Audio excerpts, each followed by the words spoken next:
Hello, friends. Do you have a moment so that we may discuss our Lord and Savior Minarchy? No, seriously, I'm just kidding. Hi, my name's Rick Robinson. I am the general manager of KLRNradio.com. We are probably the largest independent podcast network that you've never heard of. We have a little bit of everything, and by that, what I mean to tell you is we have news, pop culture, special events, conspiratainment, true crime, mental health shows, drama productions, and pretty much everything in between.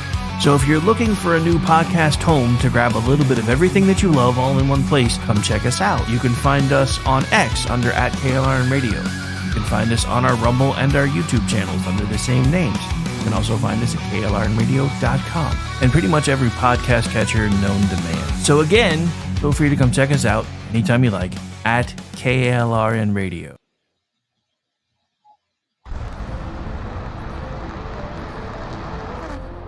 Are you ready to reach for the stars? Tune in to The Lost Wanderer, the #1 monthly podcast on good pods in astronomy. Join our host, Jeff, as he takes you on an interstellar adventure to explore the mysteries of space and the wonders of science.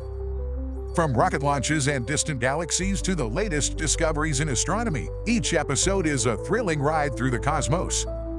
Don't just gaze at the stars. Come explore the universe with us. Follow The Lost Wanderer wherever you get your podcasts, and let's discover the stars together.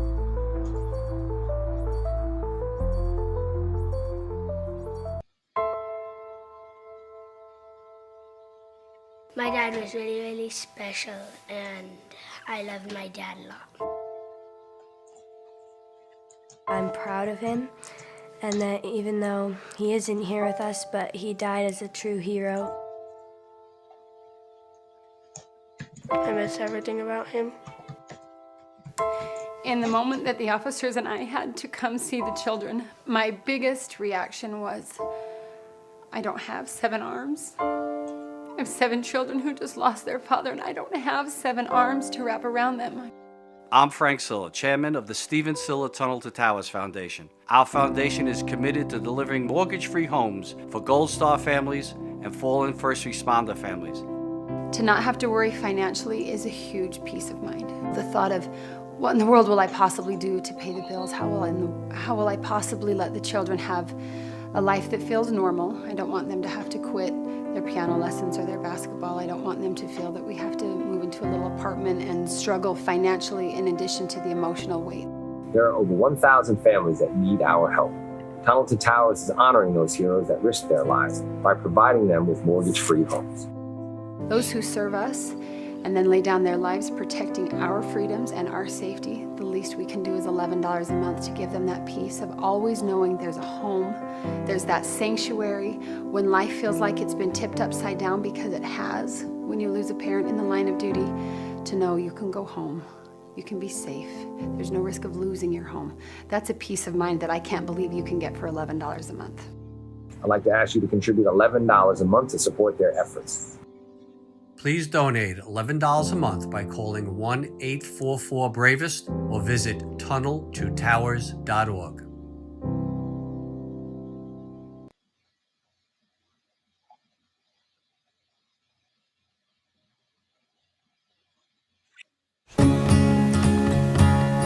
Independence. With that declaration, America was born. Inspired by a belief in the God-given rights of every human being. That among these are life, liberty, and the pursuit of happiness. Our government was established to secure these rights and for the good that comes from exercising them well. This is why the founders of our great nation chose independence. As do we. Hillsdale College accepts no government funding because independence makes possible the good to which we aspire. Hillsdale College, pursuing truth and defending liberty since 1844.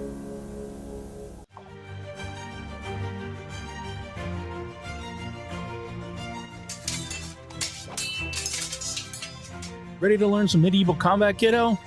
You bet, Dad. Let's do this. You know, spending quality time with your kids is important, but finding a fun and safe way to do it can really be a challenge. That's where halberds come in.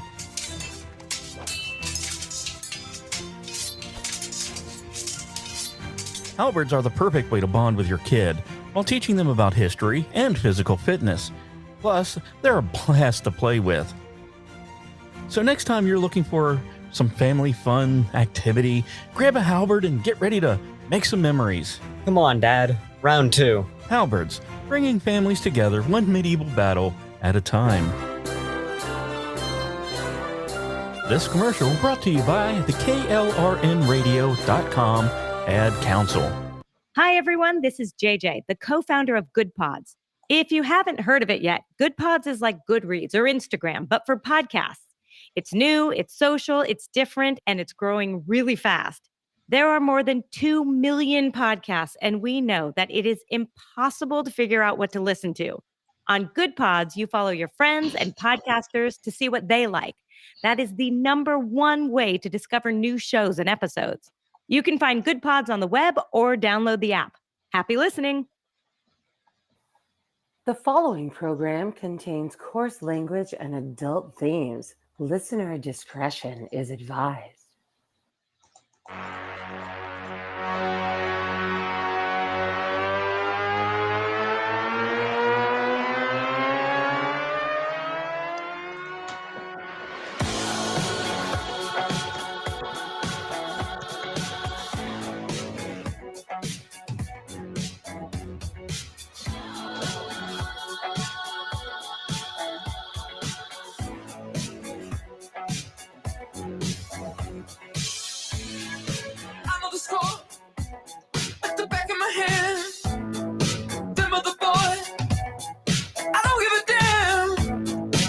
On the rain, I carry the crown. Nothing can break me down. Don't need no advice, I got a plan. I know the direction, the lay of the land. Out of the spotlight, the back of my head. Them other boys, I don't give a damn. I'm the man, come round. Good evening, ladies and gentlemen. Welcome to our once a month foray into everything the media tells you sucks about being a dude. We're here to tell you otherwise. I am one part of the crew, Mr. Rick Robinson. We are joined by a lot of our normal panel tonight. Our pole dancer will be with us here in a moment. G is off for the evening, so we brought in an alien to fill out the panel. So without further ado, here is our bar babe, Aggie. Good evening, ma'am. How are you? I am doing very well. How are you? Well, I may have just been doing the Trumpty Trump during the intro, but I didn't have my camera on so I could see it. Oh, that's okay. I'll allow it. So you all ready for Thanksgiving? For the most part, I baked tonight and I did all the vegetable prep. It's just me and my husband. We're not traveling or anything, but I still want to do the cooking. I can't, like I told Brad yesterday, I cannot do anything by halves. I got to do all of the things. So I have like a bunch of stuff that I'm doing. It's all going to be fancy, and we're talking rosemary sprigs everywhere to make it look pretty, and all sorts of stuff. So you didn't just opt for the $20 Dollar Tree Thanksgiving casserole? No, but I saw that, as you know, and I thought it was really cool, and I thought it was a good idea. And I've seen some of her videos before, and what she tries to actually help people out, and she does try all these things, and it's actually not bad. And so I was cutting up some slack because there are some people that really cannot afford a lot. And that was actually a pretty good hack. Oh yeah, no. I wasn't necessarily complaining about the hack. I just thought maybe it might have been where Luntz got his price points from. But we should probably move on to the rest of the panel. So we have our Amish. We have our Amish here this evening. Good evening, sir. How are you? Man, it feels like it's been a month since I've done a pod. Well, it's just been a month been since you've done this one. yeah, right. Thanks. No, everything's awesome. We got snow up in the mountains, fall leaves down in the valley. Pumpkin spice milk is still full in effect, and I've got I'm starting my traditional. Well, I mean, it's traditional, so I do it every year. But starting Stick around. right, starting Thanksgiving Eve through Thanksgiving while I'm cooking, I drink Cape Codders, and I'm using the Tito's vodka that Aggie sent me. Oh, Very nice. All right. And we also have sitting in for the conservative curmudgeon, we have our cranky alien. Good evening, sir. How are you? To quote the great Admiral Stockdale, who am I? Why am I here? And oh, thank God you're telling me I'm filling in for G. I really, after Manorama last night, I might have been the babe of the month. So thank you. Well, actually, I've decided we're renaming the show for this month. It's 4 bitches and a bar babe. That way it fits. Nice.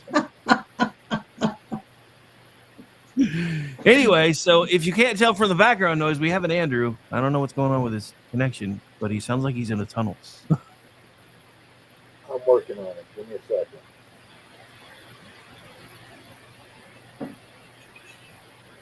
If this was back when we were using Skype, there would be angry Skype noises. oh yeah, lots of them. Lots of them. Gosh, it hasn't luckily- been that long ago, but I can barely remember when we used Skype. I know. Hey, in the radio business, it's been a minute. We haven't really used Skype in like almost 6 months, so that's a minute. Yeah. Mm. Allow me to sip my cocktail. So, while he works that out, Uh-huh. hi. Hi. How you doing?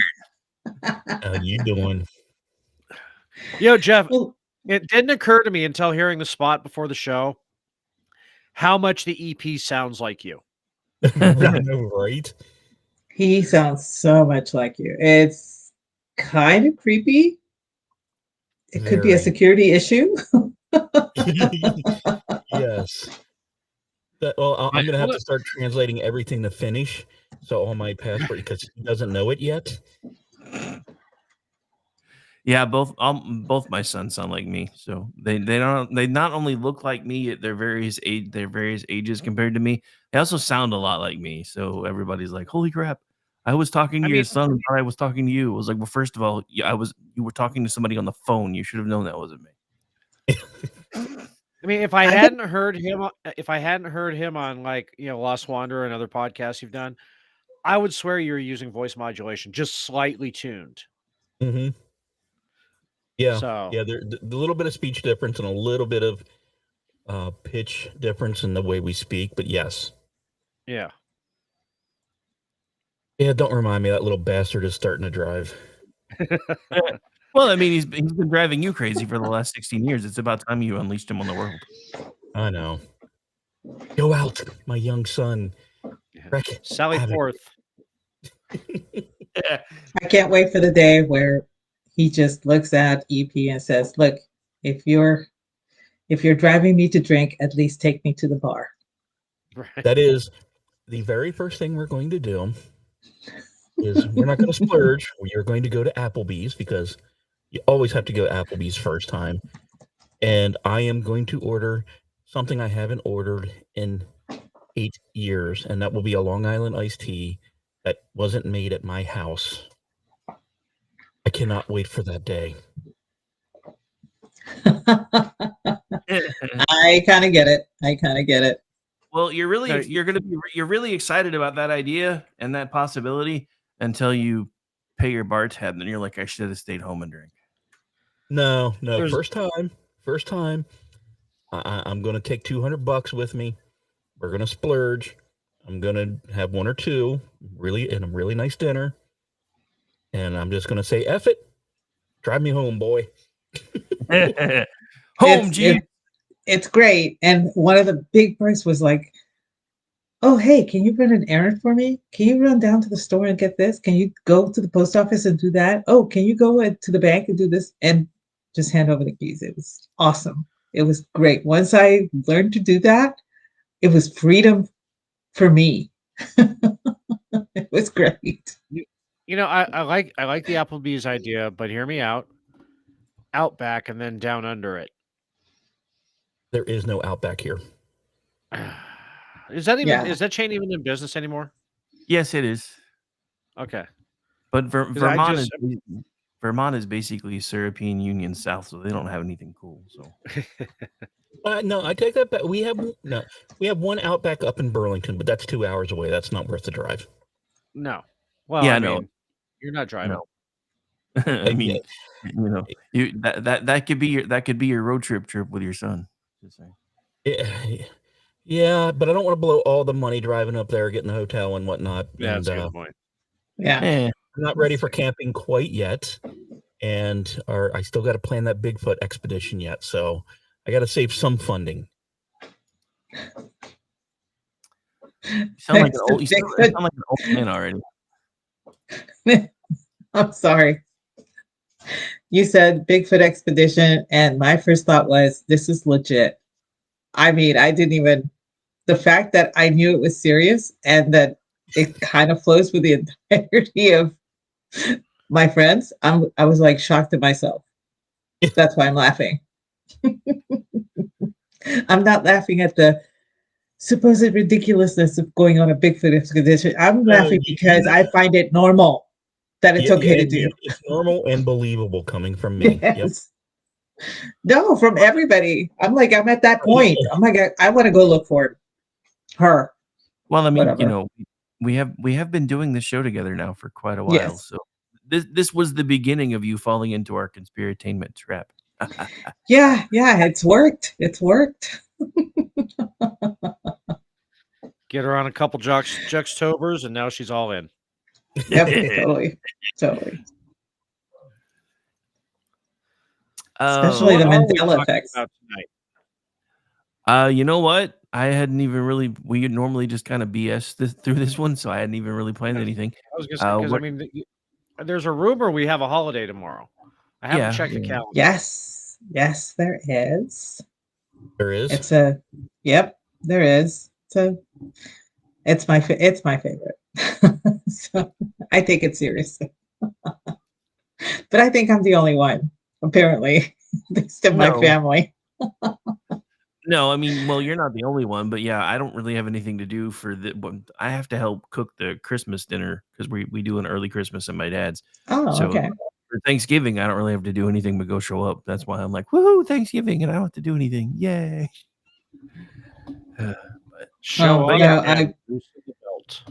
I'm going down next week, so I have to talk about my schedule for the podcast.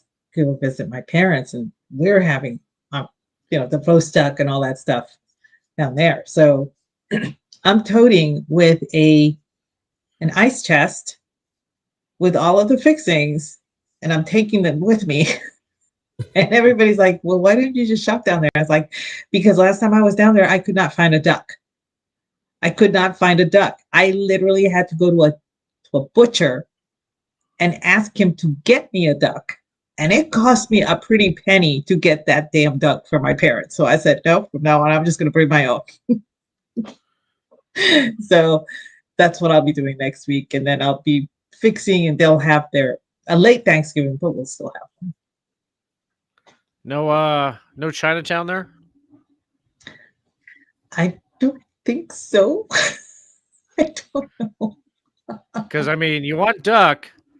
Anytime I've needed a duck, of course, then that I didn't shoot myself. Seriously, I'm South Texas. So any Chinese places there are sketchy, but not in a good way. I gotcha. Okay. You know what I mean? Not like buying tamales out of the back of an abuela's trunk. Exactly. I mean, that's good sketchy.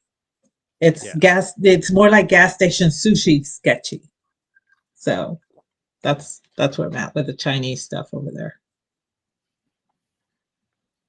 Sadly. So, Rick, you already said you're not cooking. Aggie, what are you cooking? What are you doing? I was going to make a duck originally, and my husband said, "Hey, you know what? We haven't had turkey in a long time." And I was like, "I know, because most of the time, most people complain that the turkey is just blah and blah, blah, blah, blah, blah."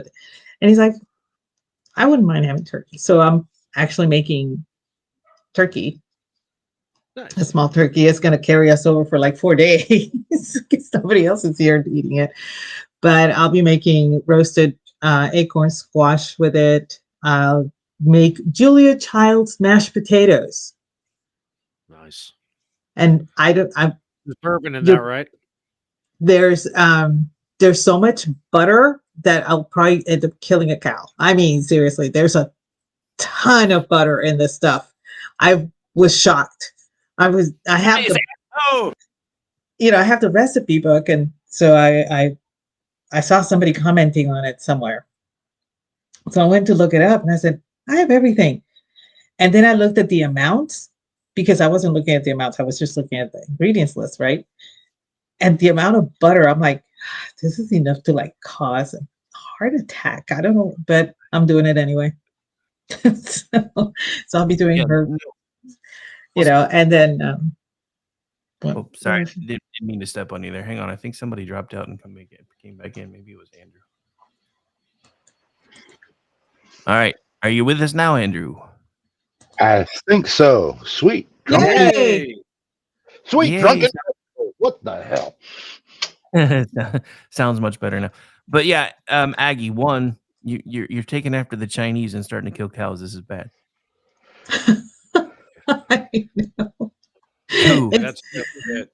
you gotta remember, natural fats aren't actually what causes heart attacks. It's all the This is true. polyunsaturated bullshit. That's true. So it is natural. I actually make my own butter now, so it is natural, and I have a what? She's now Amish adjacent because I'm Amish adjacent. Amish There you go. adjacent. I mean, I'm still using the electricity bed. So, but I did. My dad told me that he found a butter churn back home, so I'm gonna go check it out.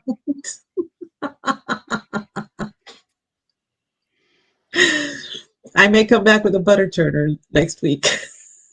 Never I know. had a butter churner the other week. Her name was Margaret. So wait, you're going to go to California and kidnap Amish? That seems like a trip. But I am trying to convince Amish to come visit me. So It's not a matter of convincing. I am convinced to come visit. It's the time. Yeah, that's true. Because, I mean, it's like this year. I'm like, okay, sweet. All I've got on my deck is the election. Hello, appendicitis. I know. So, wait. But yes, no, it's on deck. You'll be the second to know when I can pull it off. Awesome. And bring mom with. Yeah, I might have. I would love to. Yeah, according to Raptor, duck equals bird flu. So, well, this is the I haven't done toxic. in years. Go ahead. What? No, I was going to say this is the toxic masculinity show, and I find myself being the one talking the most. So you guys gotta like talk. Yeah, I was thinking. It occurred to me today, and I'll probably do it next year because it's too late to change the menu this year. I haven't had pheasant in forever. Oh my! And you get a good pheasant breast. That's about the same size as a turkey breast. Mm-hmm. So, yeah, I might have to do that next year. But this year I'm doing. Go ahead. If Aggie cooked breast for everybody, but we can just say everybody goes to Aggie for her breast.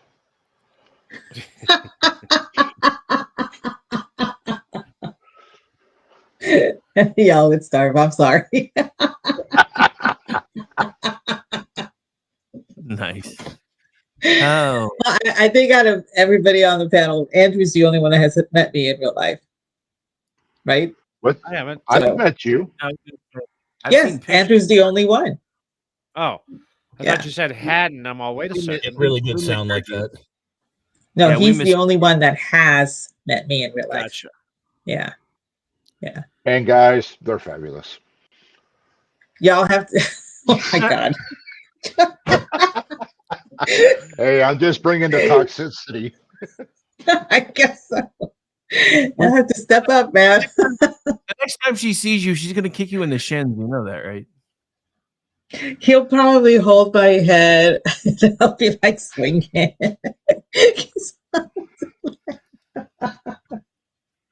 No, I'm just going to throw my granddaughter at her. Oh, yeah, that's perfect bait. I'll take any of them. I'll take them That's all. I'll cheating. take all 5. That's cheating. They are so adorable, though. Oh my goodness.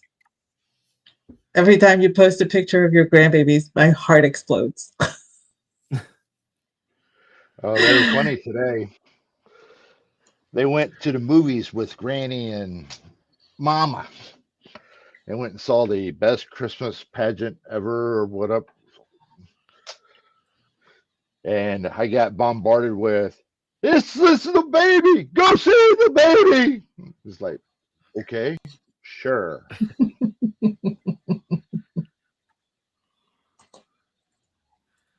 You don't sound So very before we pleased. came on, I got my brine going, so I'm happy about that. What are you making for Okay, Thanksgiving? so I'm doing the turkeys, because it's like so it's just me and mom, but I have a few elderly neighbors who either don't have anybody or their kids come for Christmas, not for Thanksgiving.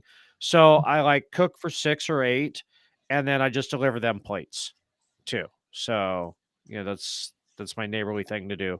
But I'm doing the turkeys, and then I'm doing I brine it starting the day before in a gallon of vegetable broth, allspice berries, peppercorn, brown sugar, and salt, and just let it sit in a bucket out on the porch overnight.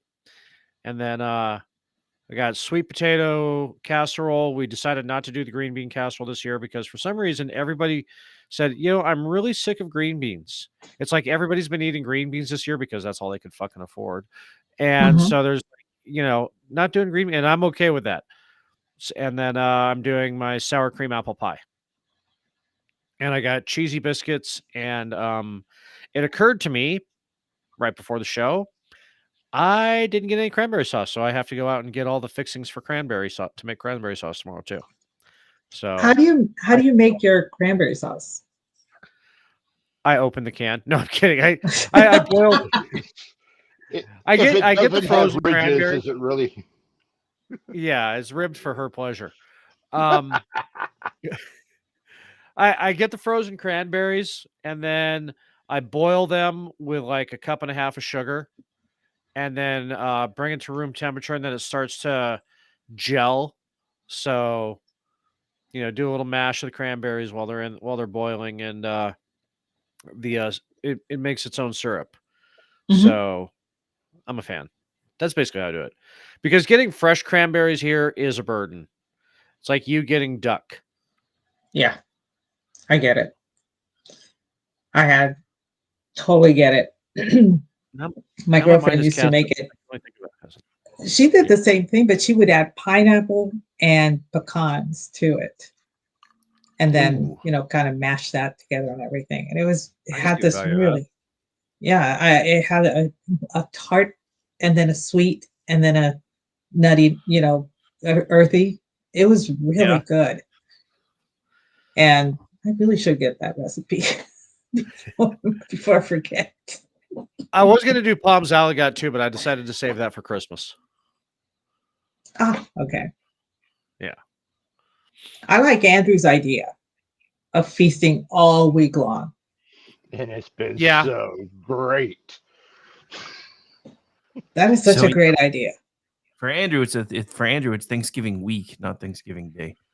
That's right. But you're removing the stress of fixing one huge dinner for so And many people. there's only 4 of us. Yeah, so I mean, it's why not just have it throughout the week? And mhm. but if we had company coming in, right? Oh look, we got the relatives from his relatives are coming in, our group's coming in. Yeah, we'll make one large meal, but it's just us, so it's like, why put all that stress and all the mess? Because You got to clean up all the dishes, and then it's like you don't get to eat all of that you wanted of the one thing, because there's some stuff that's just not good left over. Right? This is I'm true. sorry. This is very true. Crunchy tacos are not good left over because they become soggy, mushy tacos. Correct. And that's how soft tacos were invented. Pretty much, yeah. And it's less stress on everybody. So it's worked out well. I think we should. That's definitely something that I want to do, because in thinking about it, I have a sister that lives an hour east of me and a brother that lives an hour and a half west of me, and then another sister that lives 5 hours, like halfway in between me and my folks. And so doing going to one house, doing that, inviting the others to our house to do that another day, and then on the way down to my folks, I stop at my sister's. I think that would be kind of cool to do it just a little bit each day for the whole week, and that way I get to see everyone, You for get to see Thanksgiving. everyone, and you're not stuck in the kitchen, and you can make that one dish that your sister really likes. Yeah, but I'm not making 5 ducks. It's not happening. Well, no, I didn't say. Fun. I had somebody from Washington State actually send me a message. I heard you make a really good duck. Can I have the recipe? I was like, who told you this? And it was a friend of mine from the military that actually, and he's up there, and he was talking about that and gave them my phone number to get in touch with me to get my recipe for duck. So I did. I sent it. all the tips and tricks that I do with the duck too. But I was blown away. I was like, I don't even know you, but here's my recipe. My recipe for duck says go to Aggies. So I mean, hey, you know what? The thing is, I was always intimidated by it because it's a duck. It's not a chicken. We all know how to roast a chicken. We all know we do the turkey once or twice a year. And there's tons of tutorials on that, but the duck was just, intimidating. Just like goose is intimidating because it's such a large bird too. But it's a large fatty bird, and you literally there's a pot devoted to cooking a goose. I did not know this, but there's actually a pot devoted for just cooking a goose. So that's kind of intimidating in and of itself, and I don't ever want to try it. But I just decided one year I'm gonna conquer my fear of duck, and it wasn't that difficult. It's was just it time looking at you? consuming. No, thank God. My days of killing fowl and plucking them and preparing them and trusting them, that's over. No, I'm not doing that anymore. My days are over. You missed it. You missed it. I set you up. I know. It's a reference. It's looking at me. She let it go over. She let it go over her I head. let it go.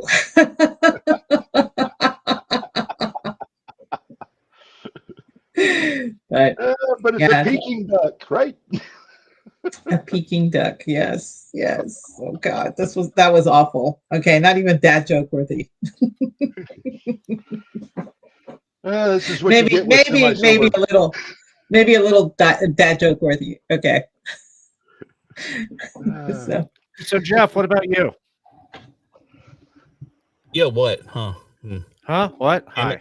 You were interrupting my Pinot Grigio and Oreo holiday cookie munching. Ooh. Sorry. You bastard. You can do that. You can do that while probing. Yes. It's the third hand that helps him out. Absolutely does. Okay. Especially when I visit Erotica 6. Yeah. Hello. Thanksgiving is my third favorite holiday. Halloween's probably my second, and June 2nd is my favorite holiday. I really love that day. But for Thanksgiving, I have decided to get some deli turkey gravy. I'm going to simmer that in a nice pan and eat it. But the main thing will be the mashed potatoes that is going to have hints of bacon, smoked Gouda, and mozzarella melted over top of it.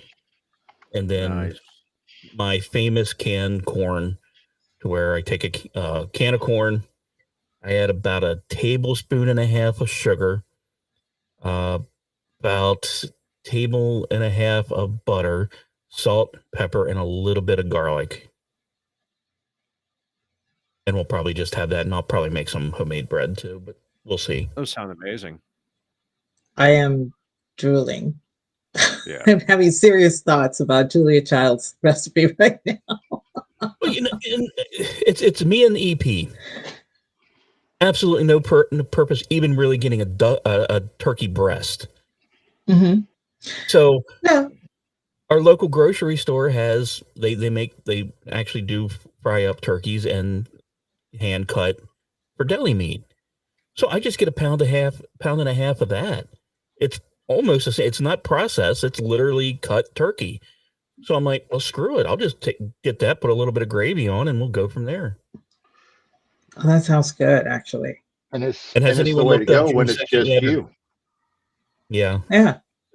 Has anyone looked up June 2nd, or do I have to drop my joke? Wait. I tried. I couldn't find it. I figure it's his divorce day. No, June 2nd is International Whore Day. Well, that's why I couldn't find it, because no one knew I was looking for like a Finnish holiday on June 2nd, thinking you were trying to be clever. Nope. It's International Whores Day, also known as International Sex Workers Day. So I try to observe that the best way I can. All right. Well, Jeff, in these parts, we refer to them as courtesans. Yes. Ladies of the evening. I'm sorry. I'm too old for that now. Never. Nonsense.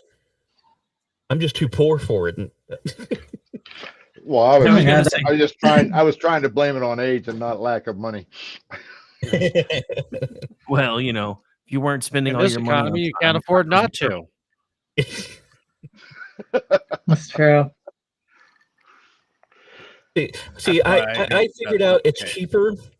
It is cheaper to get beer, wine, or liquor, get a drink or two, and just throw up, yo-yo camp videos. I can't. I can't that. I've just discovered it's cheaper to hire a housekeeper, because that's all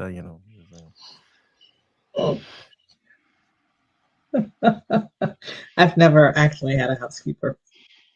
I mean, I haven't actually done it yet, but I'm just like, it'd actually be cheaper just to hire a housekeeper. My sister has one. She comes in every 2 weeks or so, and my sister cleans before she gets there. And I'm like, what is the point? I hate people. Well, the funny thing is, my dad did that. So my dad used to have somebody come in and clean his house twice a month whenever my grandmother was living there, because it got kind of hard for them to keep everything up. But he would have one of my daughters come over a couple of days before and do a cleaning before the housekeepers came in, just so that they didn't see how bad everything was. And I was like, why? If you're gonna do that, just pay my daughters to clean it. Shit. Right? My first wife. One of the biggest fights we ever and always got into, especially before, this time of year, is we would hire someone to come in and clean our place. But she would spend 2 days getting the place museum quality clean before shelling out money for someone to come in to get it museum quality clean.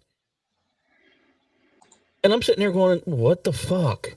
What are you? Why? And I would my office, I would have a big note on my door saying, come in here and you will die. Dang. Okay.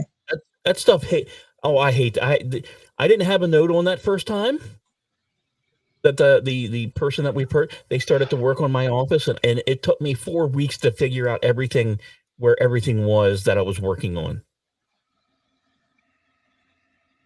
I wanted to kill people, so I literally put a sign up threatening it the next time. Yeah, see, that's just that's kind of odd because when I when I was in college, my extra money came from two things. I proofread papers and theses and things like that.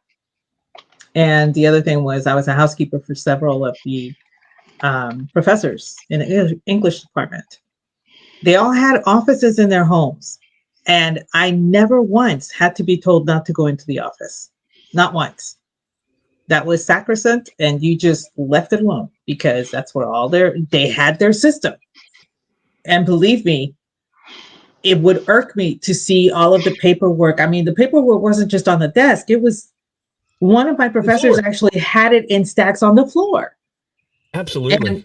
And I was like, I had to, no, I can't. This is their place. I cannot touch it. And I was never told not to clean in there. I just assumed I was not going in there because it was their office and they had a system. Mm-hmm. But believe you me, when it came to like the linen closet, I took all that shit apart and I redid it to where I liked it, and I told them this is the way it is from now on. I had no problem doing that to any of my professors, but I left their offices alone. when I have room for my own office, my desk is for whatever I'm working on presently. To the left of me is what's up second most important. What's to the right of me on the floor is what's third up most important. Don't fuck with my stacks. That's all I ask. You can clean everything else, but if there's papers on the floor and they look organized, don't touch them.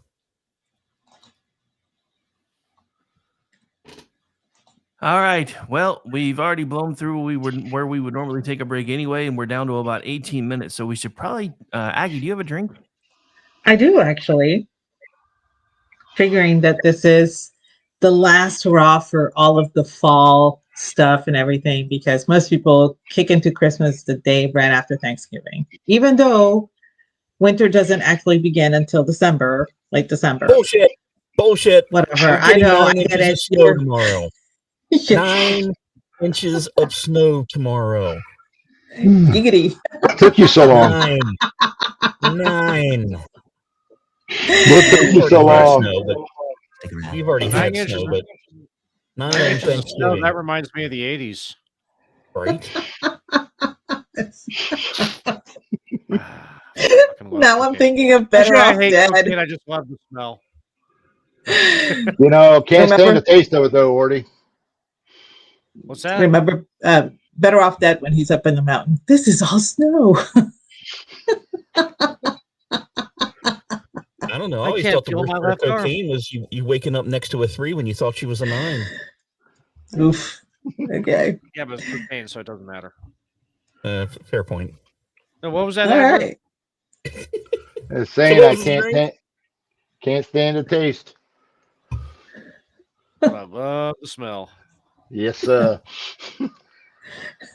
So, okay. All right. So tonight's libation, in celebration of fall, it is a maple old fashioned, but not one that you're used to. This one, instead of using bourbon, it uses rum. So you're going to have 2 ounces of dark rum. You cannot use Cristal for this. It must be a dark rum, añejo, or you can try it with a spice rum, but you want something that doesn't have flavor. You don't want, bamboo would be good. Any Bacardi that's a gold or a dark. Half an ounce of maple syrup, 2 dashes of Angostura bitters, and orange twist for garnish. You're going to add the dark rum, the maple syrup, and the bitters into a mixing glass with ice, and you will stir it until it's nice and chilled. And then you will strain it into a chilled cocktail glass, and you will garnish it with the orange twist. And that is a variation on the maple old fashioned. You know, a friend of mine up in Canada, he sent me down Canada.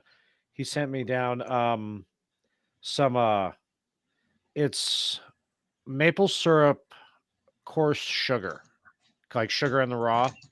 Mhm. I would ram the fuck out of that with that stuff. Oh God, yes, yes. I use demerara sugar, and I also use sugar in the raw. Yeah, Really The good. maple I'm sugar sorry. hits differently. I'm sorry. Yes, raw is better. I have to interrupt because someone mentioned raw rimming. So, or was it rimming raw? How dare you? There's another kind. That sounds fantastic, Aggie. It does. It does, and a lot of people, a lot of us, we're all bourbon people and everything, but every so often you want to hit something a little different, and I think the rum with the maple really, really works. I've done an old fashioned with maple syrup instead of the sugar cube, in the water and and it does That's work. absinthe, not sorry. And it does. It works. It's just there's a dark, a heavier element when you add the maple syrup. But there's some people that don't like maple syrup, and the rum actually cuts. But using the rum actually cuts a little bit of that overpowering maple syrup, so you get the hint of it without it being overpowering. It's really good.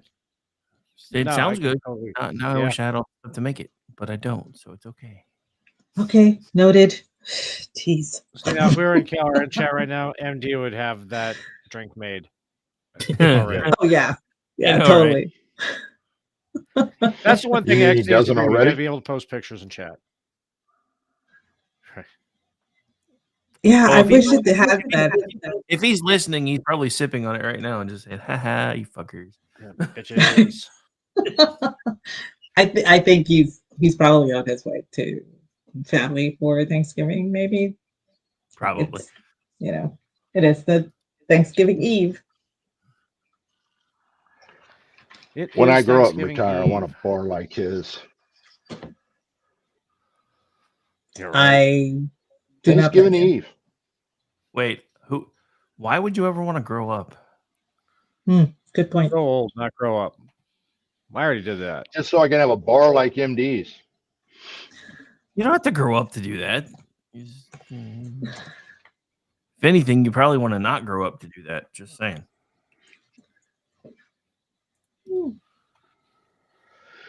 Do we have some My polls? wife, that'll never happen. Do we have a poll? Yeah. We should I've have. got polls. Yeah. I can turn my Well, camera Bear on just for you. released a video. Of Bow, course, chicka, I'll make bow, wow.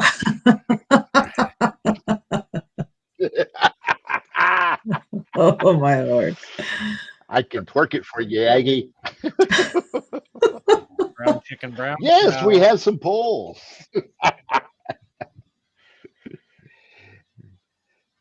What's the song? Fly Away Home Now? Anyway. So here we go. We got polls once a month. I go through Twitter and determine, okay, what is the most peak Twitter? And it's all subjective based on me and how sober or drunk I am at the time.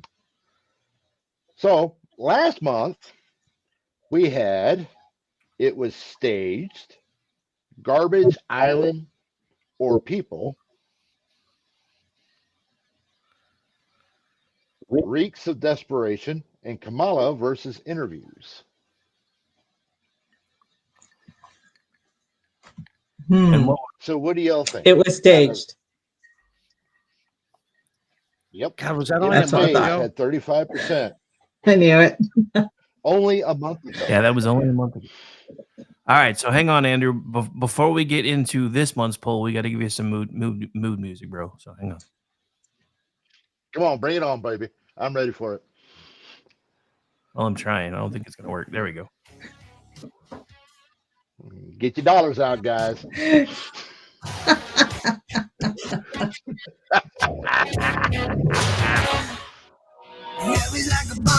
bow, shake bow, wow.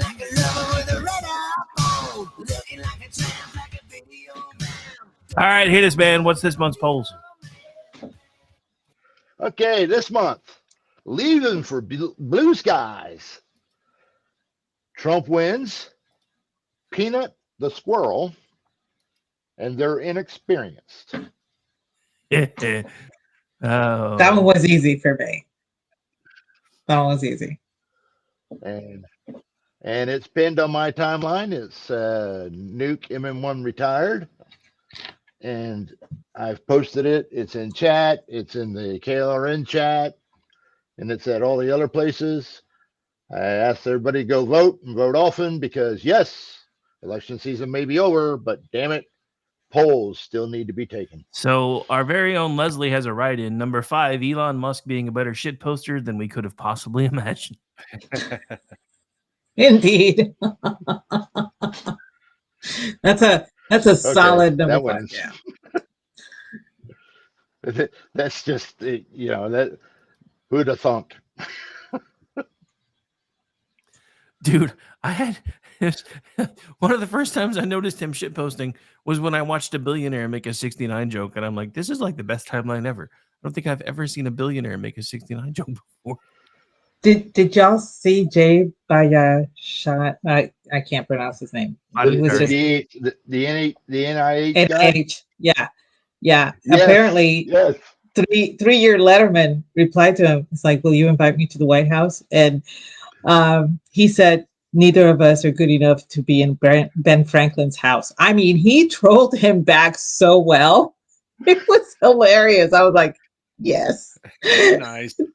One of us. The world is healing. I have one thing to say about all of this. That is thank you.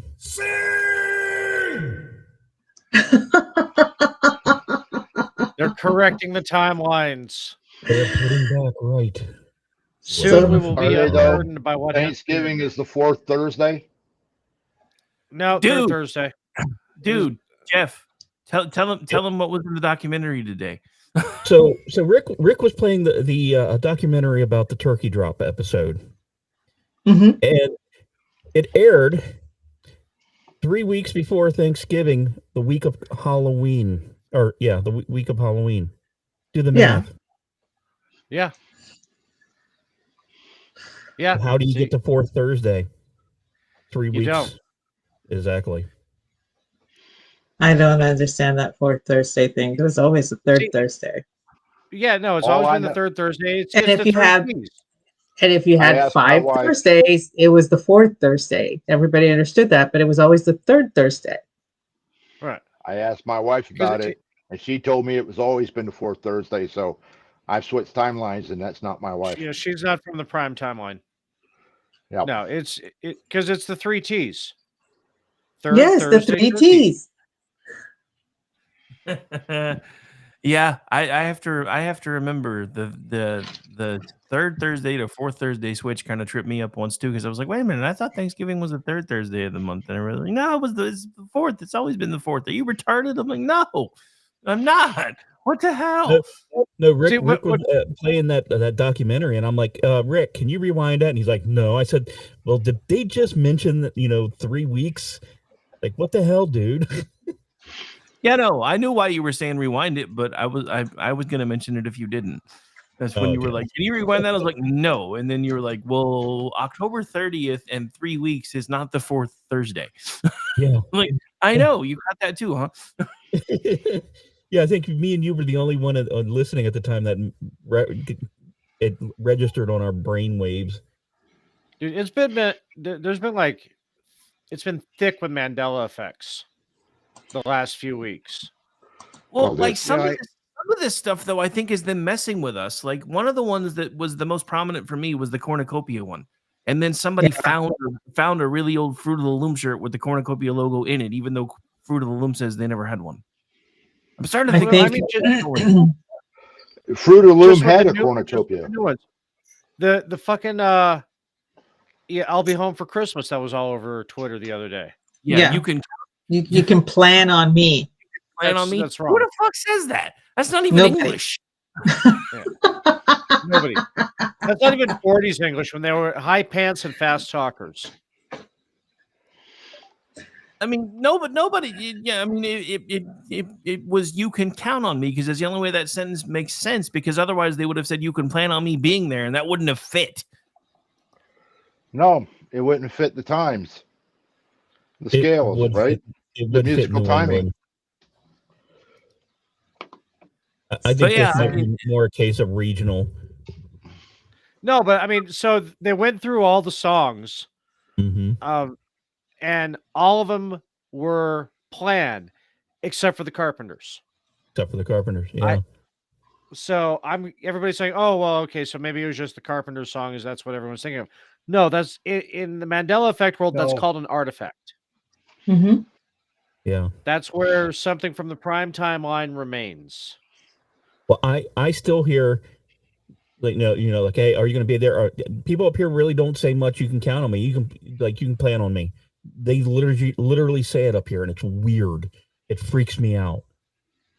I need to go back home.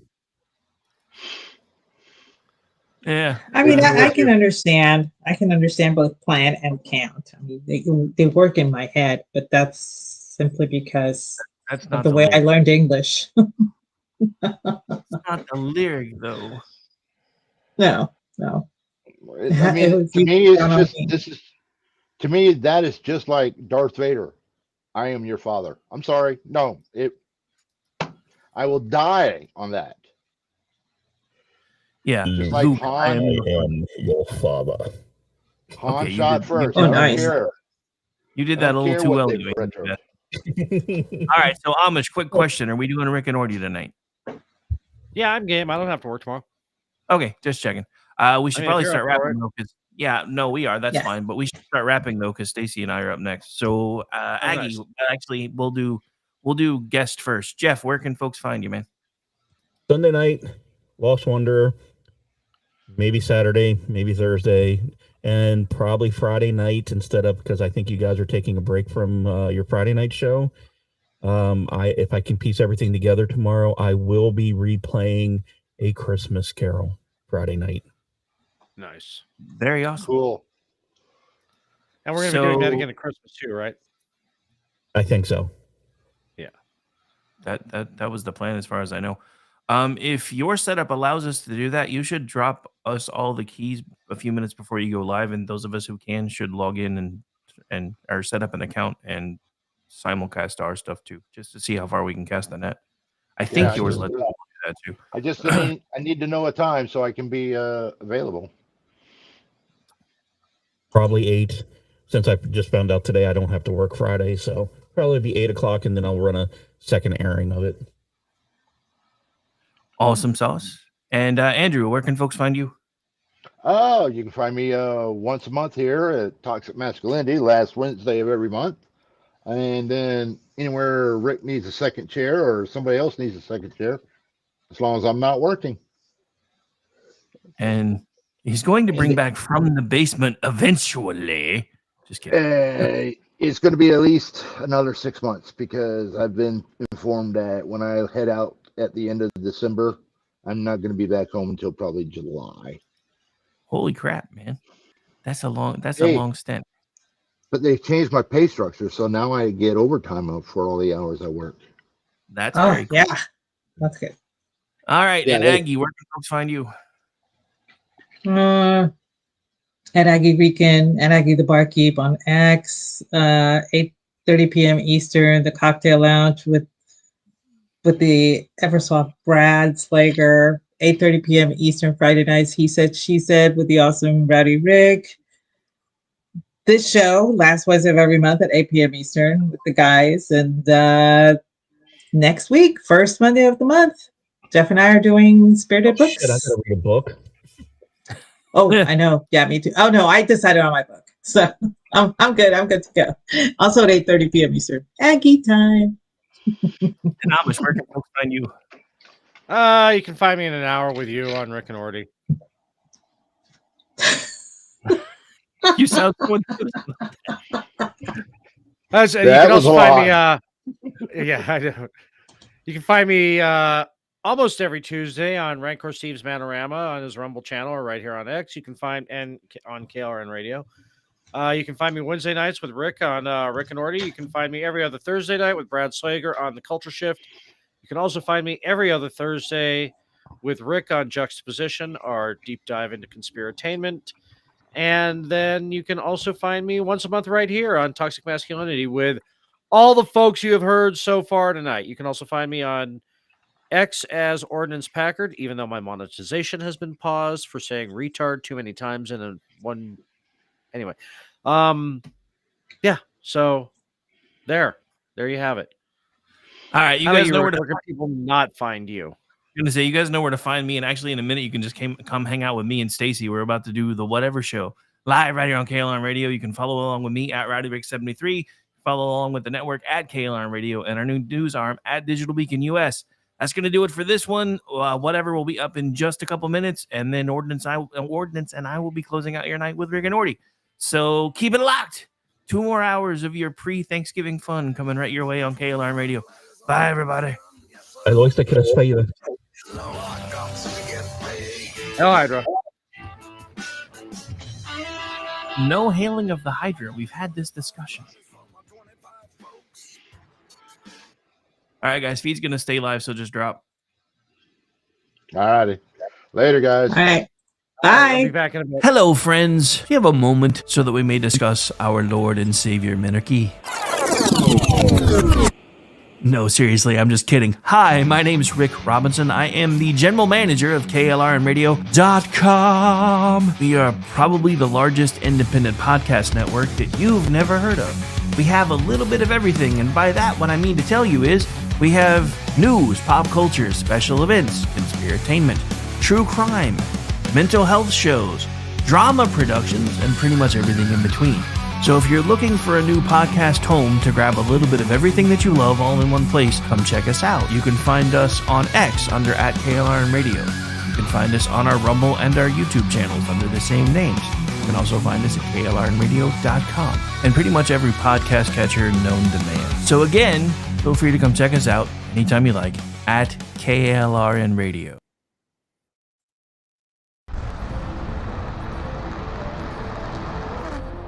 Are you ready to reach for the stars? Tune in to The Lost Wanderer, the #1 monthly podcast on good pods in astronomy. Join our host, Jeff, as he takes you on an interstellar adventure to explore the mysteries of space and the wonders of science. From rocket launches and distant galaxies to the latest discoveries in astronomy, each episode is a thrilling ride through the cosmos. Don't just gaze at the stars, come explore the universe with us. Follow The Lost Wanderer wherever you get your podcasts, and let's discover the stars together.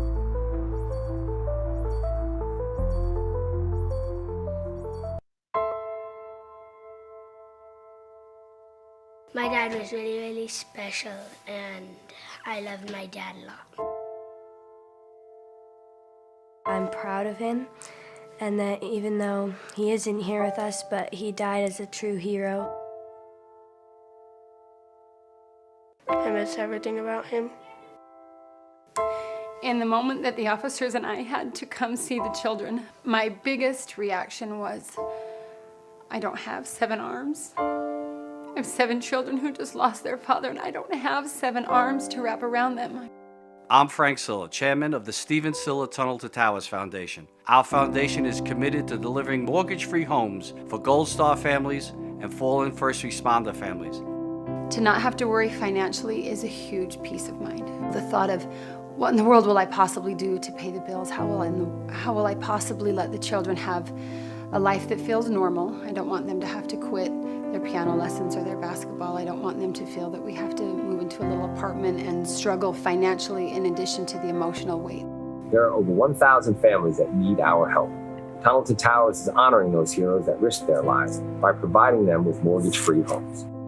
Those who serve us and then lay down their lives protecting our freedoms and our safety, the least we can do is $11 a month to give them that peace of always knowing there's a home, there's that sanctuary when life feels like it's been tipped upside down, because it has, when you lose a parent in the line of duty, to know you can go home, you can be safe, there's no risk of losing your home. That's a peace of mind that I can't believe you can get for $11 a month.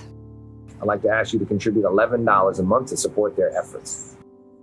Please donate $11 a month by calling 1-844-BRAVEST or visit tunneltotowers.org.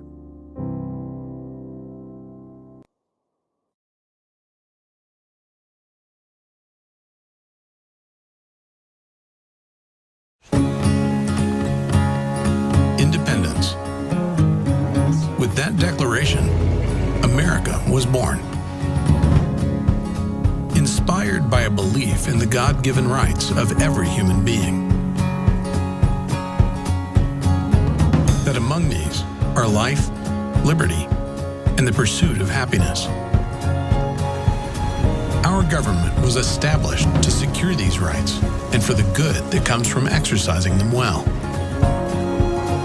This is why the founders of our great nation chose independence. As do we. Hillsdale College accepts no government funding. Because independence makes possible the good to which we aspire. Hillsdale College, pursuing truth and defending liberty since 1844.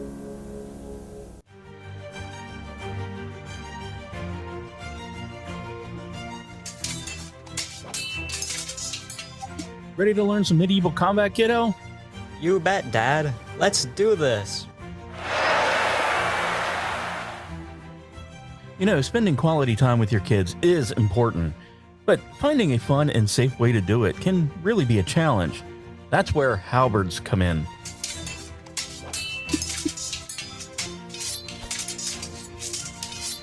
Halberds are the perfect way to bond with your kid while teaching them about history and physical fitness. Plus, they're a blast to play with. So next time you're looking for some family fun activity, grab a halberd and get ready to make some memories. Come on, Dad. Round 2. Halberds, bringing families together one medieval battle at a time. This commercial brought to you by the KLRNradio.com Ad Council. KLRN Radio has advertising rates available. We have rates to fit almost any budget. Contact us at advertising@klrnradio.com.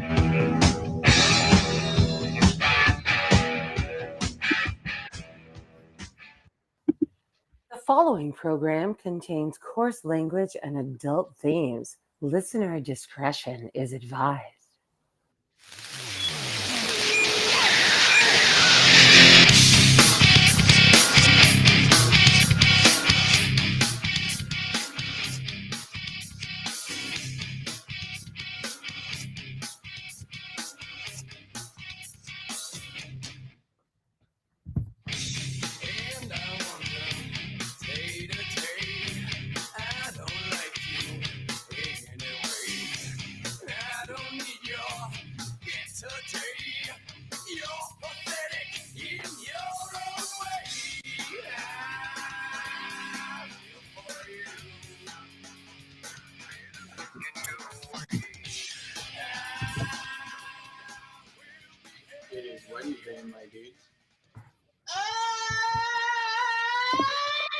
Otherwise known as ChatLivesMatter Night, right here live on KLRNradio.com. And it is the night before Thanksgiving and all through the house. Oh, wait, that's next holiday. Never mind. Anyway, I'm Rick Robinson. She's Stacy Lennox. And I'm hoping you can hear everything okay because we haven't had a chance to test everything yet. As long as I don't wear my AirPods, apparently everything's fine. I don't really know what's going on with that. But I anyway. I really don't. So how are you, Miss Stacy? How are you? Well, everything was fine until I took out the cornbread and it was moldy. So, yeah. Oh, yeah. You. I know. But we saved the day. I ran to the store, got everything I needed, came back. It's all fine. It'll be fine. It's in the oven. I've been married for a long time. I know that fine does not mean the same thing between men and women, so I'm just going to let you process for a moment. Everything's fine. It's okay. And Zelda, there's no such thing as having your headphones up too loud. So just saying. All right. Anyway, so So yeah, no, sorry you've already had one Thanksgiving related mishap. Hopefully that'll be the only one. It'll be the only one. It will be. The only other possible one is pie crust, because I tend to make that twice and throw out the first attempt. But that's just Yeah, but if you've already baked in the mulligan, that doesn't really count as a Thanksgiving related error. we don't put the filling in until we are certain. Very, very nice. Oh, so other than that, how are things with you? What's going on? Oh, they're fine. I'm loving this Trump transition every day. Makes I me love how much happier and happier and happier. I love how much it's making liberal heads explode, and how much folks like John Bolton are just pissed at the world right now. I'm really, What I love most about everything right now is we can really only have one president at a time. However, at this particular time, it seems like it's Donald Trump. Kind of seems that way, huh? Yeah, Bhattacharya, I have to say, has kind of made me feel a lot better about even some of the picks I was more squishy on. Because I'm like, dude, if he's putting that guy in charge of the NIH, I think we're going to be fine. In between that and the whole Doge thing, I'm just waiting for those two to get loose with some red pins so we can finally get rid of these $50,000 toilet seats and $20,000 hammer. For one, I'm ready for all that. Past ready, but yeah. So I don't know. I'm really excited. There's lots of things to be thankful for. I kind of wish I was going the other place I go for occasional Thanksgivings, but this isn't their time. Otherwise, I was gonna walk in with a MAGA hat just to piss off half the table that wouldn't have been happy about seeing me in a MAGA hat. But yeah, well, the Thanksgiving I'm going to are telling me that before the election that I was not all in enough on Trump. So it wouldn't do me any good to wear it over there, but I still might anyway. Well, but I mean, I think at this particular time when celebrations are in order, spending time with like-minded people is probably more enjoyable. I mean, I've got Marty McCary at the FDA. I've got Jay Bhattacharya at the NIH. I've got Robert F. Kennedy Jr. over the whole thing. I'm like, I don't even know who Ag Secretary is, and I'm not sure it matters. Oh, there are some people that are having major kittens over him being put in charge of HHS because they're like, he's an anti-vaxxer, right? And I'm like, and? Yeah, but do you know they're going to have a really hard time because he's got like 70% approval? He's like the guy, he's got the highest approval level of any of Trump's nominees, including Marco Rubio. This is true. So for Democrats to vote against him would be like suicide. I don't think they understand. I really don't. And there have been some stories on this kind of quietly, but part of the reason Trump won the suburbs was, yes, get the boys out of my daughter's locker room, but it was also, we know we're feeding our kids shit. We want our food supply cleaned up. We want Robbie, right? We want our FKJ. So don't piss off the suburban moms or you're going to lose for a decade. That's all I can say. Don't tell them where they messed up. They're already still floating the idea of trying to run the hag again in for you. Oh my God, please, please, please, please do that. Did you see her Zoom call? I did. I'm not sure if she hit the nose candy, the booze, or both before the Zoom call, but something was obviously off. No, I think she's just got this idea in her head because there used to be, and she interprets it wrong. So there used to be this thing in public speaking where it was tell them what you're going to tell them, and then tell them what you told them. I think she took that as say the same thing 3 times.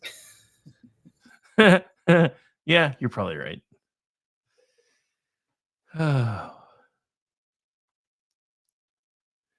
Wait, hang on. Let me see. Message and the other one, it's not like say this 3 sentences with the same word in it. Because that's like a pattern with her. Like she learned that somewhere. Somewhere someone told her that was an effective way of communicating. I wish I knew the timestamp on this because Joe Pags just put out a True Social post that said something about Donald Trump just had a conversation with the new president of Mexico. Because there have been some stories coming out about her apparently taking some rather tough language. But according to this, he just put out at some point on True Social, just had a wonderful conversation with the new president of Mexico, Claudia Sheinbaum Pardo. She has agreed to stop migration through Mexico and into the United States, effectively closing our southern border. We also talked about what can be done to stop the massive drug inflow into the United States and also U.S. consumption of these drugs. It was a very productive conversation. So I'm hoping that's a fairly recent True Social post. I'll have to go look later. I can't Oh, get I think it there. must be. But here's the thing, as I said previously, we can only have one president at a time. And right now, it appears to be Donald Trump. Well, that's because everybody else is just done. I mean, Does anybody know who David Schuster is? Like, he's got a blue check mark. He's wearing a suit and his Avi, and he acts like he's like got like opinions that matter. I didn't look at his profile. He decided to pick, like, several people decided to pick a fight with me about Ukraine today. Oh yeah, I saw that. I almost waited in there and I was like, you know what, we're David gonna do it. Schuster, who are you? Oh, previously anchored for MSNBC. I see. Yeah, So well, of you weren't course. even good enough for MSNBC, and I'm supposed to care about what you think. Okay. Uh-huh. Well, alrighty then. Well, alrighty then. Yeah. Oh, I'm still hoping Elon is not trolling everybody about eventually buying MSDNC and doing something with it. I've given up on trying to get his attention to let us run it, but even if he just does something with it, that would be awesome. I think he could make it into the best conglomeration network ever, with hosts from the Daily Wire, the Blaze, Tucker Carlson's network, just like run their content on a cable channel and like make Comcast's head explode. They would lose their minds and I would be Like, there for it. syndicate their content. Why not? Like, why not? So Or yeah, let some of the apparently, Daily Wire investigative reporters start reporting news. Like, apparently why not? according to Raptor, the conversation took place at sometime around 7:30 tonight, and that's apparently when she buckled. So winning. Good. She needed to buckle because she was getting a little fucking mouthy. Winning. So much winning. But yeah, but this So is much the winning. whole But I mean, here's the other. You know what he said to her? Do you know what I'll bet he said to her? You know You what I want 50% hope he said to her? Oh, sweetie, you think tariffs are bad? I'm going to tax remittances. Oh, so did you hear about the uppity New York State senator that wants to not remit federal tax dollars to the federal government and is trying to talk all of the northern states to becoming one of the Okay, largest? then they don't get any either. Well, I just I thought mean, it do was you funny. realize how much they rely on federal dollars? Oh, I know. I get it. That was actually one of the things that did kind of tick me off was when everybody started making noise about reinstituting the salt tax. I was like, I don't know about all that, but whatever. But yeah, so one of her other pipe dreams, which I saw about a month ago, was she was trying to convince like Vermont and all the other northern states to secede and become like the third largest province in Canada. Okay. Oh, like bye. I actually saw somebody draw a map, and it was Canada, and it came down and encircled all of California, Washington, and Oregon, and then went back up and came down and circled Illinois and over to New York, Vermont, New Hampshire, and Maine, and that all became part of Canada. Oh. I'm like, okay, I could live with that. Whoa, you all right? Yeah, I'm fine. I just knocked over my empty mug. That sounded really loud from over here, so I had concerns. Yeah, well, this is why it sucks that I can't wear my AirPods. I'm a little bit clumsy. I don't know if the audience knows that about me. Well, yeah, but that's just it. Oh, I'm kind of wondering. My father put a bug in my ear. What was that? CPAC this year. I think it might actually be kind of fun. Yeah, I've actually been kind of thinking the same thing. I think I might actually want to go. Yeah, I think so. It could be fun again. Like, because why not?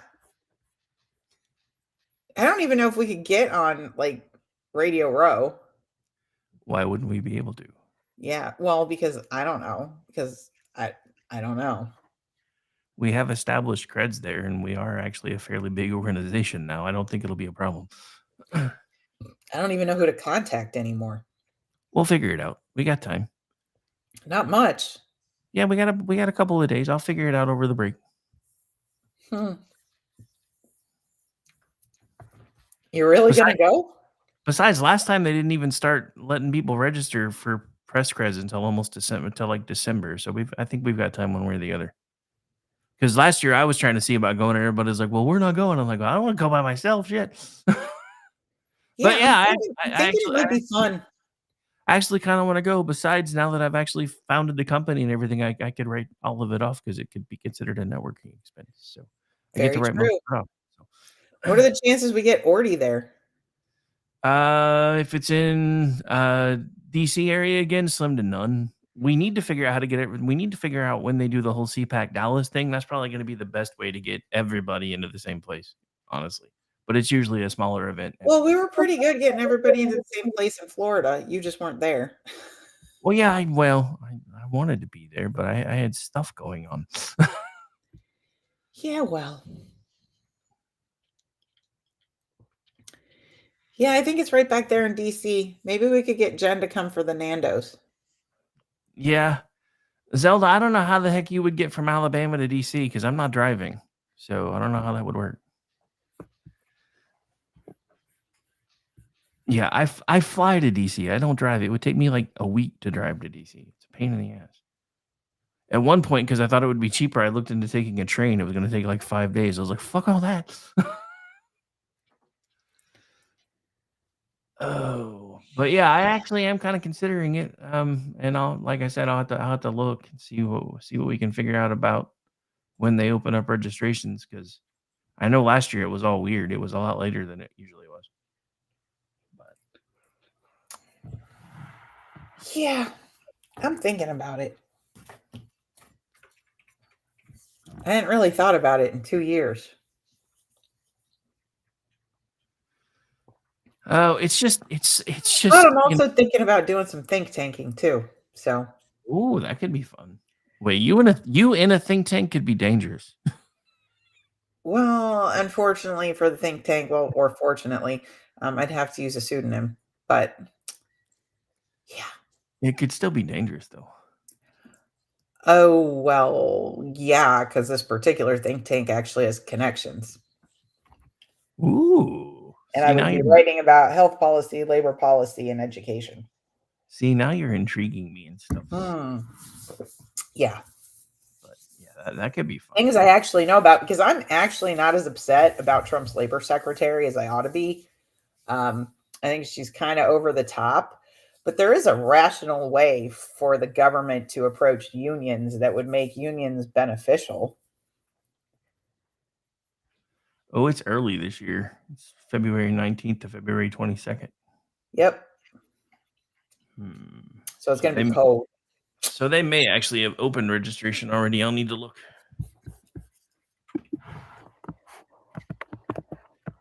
We have chat denizens doing a lot of the work for me already.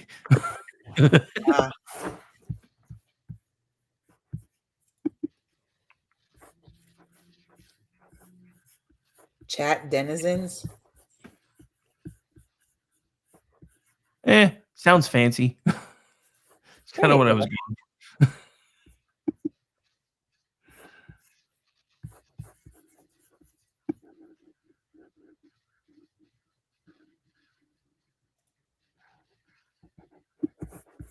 Media application coming soon. So the media application is not currently on the website. Well, actually, I would said so. There was a bunch of different choices on the one that I was looking at. It said media and press, but it just says Mine says applications. You can volunteer today and apply, but media application coming soon. Because on mine it says agenda, attend CPAC, premium experiences, confirm speakers, book your room, media press. So I clicked on that and it shows press inquiries. So I don't know if that's the same. I don't think that's the same thing, but could be. I don't know. No, this is CPAC in DC 2025. Oh, maybe I'm on the wrong thing then. Yeah. It's all the pricing for tickets, and then at the bottom, you can view the agenda.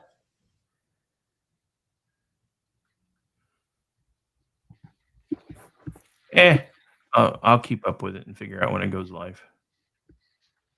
I wonder if it's my buddy Dave still. Because he Probably. asked me last year if I wanted media passes. And I'm like, no, dude, sorry, not coming. I mean, I would start by reaching out to him and see if it's still the same. Yeah, I could. I will. He always fucks it up, though. Oh, excuse me. Did I say that out loud? Oh, Huh? That's not nice. That's not nice. What? I'm just being ornery. That's all.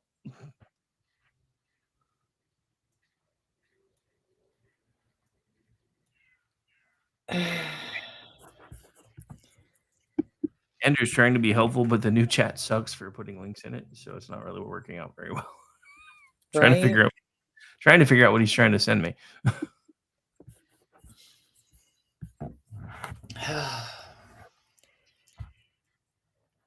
Trying to figure out what's going on with the menagerie in my house. Same thing that's always going on. Huh? Menagerie. Same thing that's always going on. They're a menagerie.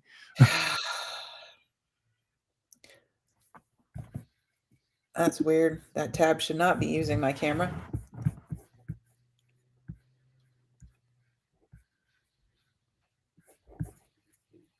Yeah, Andrew, that's not the right one for us, dude. Thanks for trying. We don't purchase tickets. They let us come for free. Yeah, if you're media, you don't have to pay for it. That's kind of the whole point. If I had to pay for it, I definitely probably wouldn't go. No, they're only like tickets for the whole thing are only like $40 this year. Apparently, it was so well attended last year.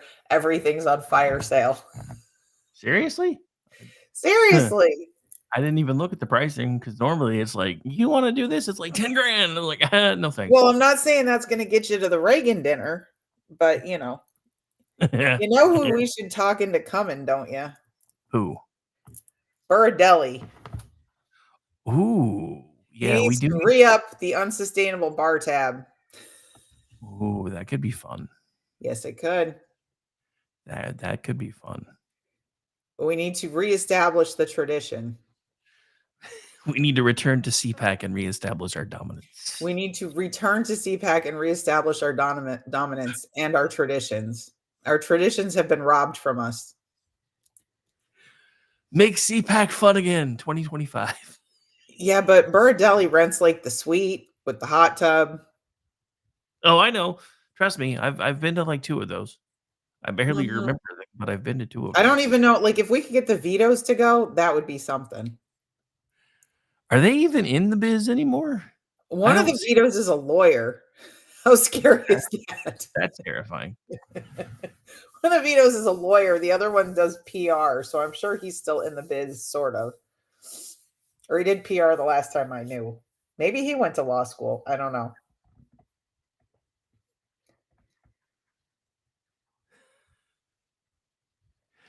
Zelda, it's after Valentine's Day. Calm down, woman. Oh, let's see what other trouble we can get into since apparently we can't see what's going on with press creds. So, did you hear they've actually raised the amount of money she lost during the campaign? Remember how they kept telling us Trump offered to pay for it? Yeah, so basically, when she started telling everybody they were going to try to fundraise to pay the debt off, he's like, "We have lots of money left. Come take some of ours." And apparently, everybody kind of rolled their eyes. I thought it was awesome. But yeah, I love him sometimes. Other times I can't stand him, but sometimes he's just the best. Did you see what else they did? It's this whole love-hate thing. But yeah, no. What else did they do? I might have missed it. The DNC put up a GoFundMe for their fired staffers. I saw. Good Lord. How about they go look for, I don't know, a job? Well, since we're on YouTube right now, I have to behave, so I'm just going to say this. Tell the DNC staffers that don't have a job anymore, LTC, bitches. Learn to code. Hey, that might get us pulled from YouTube. That's why I try not to say it. from YouTube. Yeah, they get cranky about weird shit. But they can't even really learn to code anymore because AI is going to do all of that. What they True enough. actually have to do is learn how to be in an empathy industry, which is going to be very hard for them because they're very self-centered. Oh, yeah, but so the funny thing is, so remember when everybody was throwing a fit because she started with like $1 billion and she's down by 20 million? Turns out she actually started with about 1.5 and she's still down 20 million. So she lost even more money than anybody thinks. And the funny thing is, I've seen one of the, I don't even remember, I don't know who it is, but it's apparently one of like the biggest Democratic donors next to Soros saying, if she can blow through that much money in 107 days, she doesn't even deserve to be president ever. Calvin, those are Ever. clearly jobs Americans don't do. Oh. That's why we can't change our immigration policy, don't you know? That and upper middle class women in Virginia need nannies. Dude, I knew people were racist. I love these people when they say this shit to me. I'm just like, oh, so you want to create a permanent underclass? You're so benevolent. Well, that's like the whole soft bigotry of low expectations thing that kicked in when everybody was, we're going to open our homes to the migrants and we're going to do this. And then this lady, and we talk about it on this show, this lady did an interview with national news talking about how, yeah, we've let a whole family in and their daughter and our daughter has become friends. And the mom is so grateful for us letting them stay here that she cooks our meals and cleans our house. Oh. Indentured servitude. How cool. I'm like, oh, so yeah. So, Oh, yeah. there's a name for that. I'm sorry. Yes. Well, Yes. Raptor, you see what happened was she actually broke FEC rules because she had the Biden campaign money signed over to her. So the funny thing is there was an FEC chair on Fox once that said, well, by the time we could do anything about it, it'll be too late because she'll have probably already won. She didn't win. So as far as I'm concerned, the FEC should go after all of them. All of them. No one is above the law, so I'm told. Well, not according to the left now, because now that they're dismissing all the charges, they're like, that nobody's above the law shit was bullshit because they let Trump off about every fucking thing. That's because none of those were real. Like, I don't know what other signal you people need to understand that these cases were all bullshit because they were just going to stop him from winning the election, which they didn't. And if he hadn't won the election, they were all going to be dropped anyway. Except for maybe that one in New York, they'd try to put him in jail for a little while on that one. Yeah, the one in New York. That judge was they, insane. Well, you say was like it's changed. He's not insane. But he dropped the charges. Well, it's because he believes the rhetoric. So he's like, I gotta drop the charges or this motherfucker's gonna send somebody after me. No, your daughter. Or both. I go for both. I know. I can't stand these people. I just like I don't know how I'm supposed to share a country with them, especially now that we're winning. Now that we're winning. Well, I mean, that's the thing, right? So they can't even share a Thanksgiving table with us. So why the fuck should we share a country with them? That's my question. What is this? What? The founder of LinkedIn mulls leaving the U.S. because of Trump victory. No, you're mulling leaving the U.S. because you're probably on P. Diddy's list and it's coming out. Probably. Mm-hmm. Oh.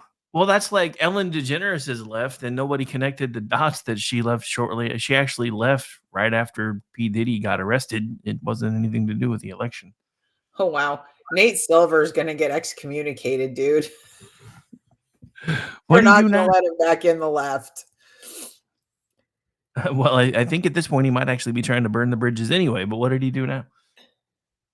So Kamala's campaign managers did an interview, Jen Malley Dillon and David Plouffe, right? And they were all complaining that there were all these expectations that Kamala was actually going to do interviews and Trump didn't do any. I'm like, what are you talking about? Trump did tons of interviews and so did JD Vance. Like they were everywhere. And So Brian Stelter tweets, Trump largely avoided traditional media interviews during his re-election campaign and got no shit for that, according to Jen Melly Dillon. But we got tons of shit that she wasn't doing enough media. Steph Cutter says double standard, Dillon adds. Nate Silver quote tweets Brian goes, Harris didn't do a solo network interview until late September, which who cares? Fine, the networks don't matter so much. Then she did a bunch towards the end of the race, but she was legit not doing a lot of traditional media. That was the campaign's choice, not some conspiracy. Like, Nate, you're going to get kicked out. Like, you can't point out the truth because the truth doesn't matter. Like, nobody on the left, the only person on the left that I hear actually putting the responsibility where the responsibility lies, which is with the candidate, right? Is Mark, the guy's on two-way. Oh, hang on. I know who you're talking about. I can't think of his name, though. Yeah, Mark. He used to be on Morning Joe, oddly enough. What's his name? I got to look at it now. It'll kill me because I listen to them. Mark, I'm looking right at his face and I can't think of it. Halprin. Halprin, thank you. Mark Halprin and Dan Ochesloss, who was part of like Team Gore, you know? I mean, he's been a Democrat operative for a long time. They're like, no, really, it was just the candidate. He's like, and Dan's like, and I'm getting a ton of shit for saying this out loud, but it was just a candidate. She had no message. I mean, she never did. It takes balls to say that, dude. It totally takes balls to say that in the current environment. Oh my God. And Gay Patriot has a worse one than the frickin' cheese bra. Wait, there's no. Oh, yes. Whatever it is, I do not want to Everybody know. needs to go look at Gay Patriots. Happy Thanksgiving tweet. Yes, don't do it. You do. Crap. Yeah, you don't do. it. If you don't ever do it. call for Heels Up Harris, you have to go look. Oh, damn it. Damn it. Hang on. He got a damn it bruise from me. Only one person retweeted it. Oh my God. Is it the Happy Thanksgiving one? Yeah. This is terrible.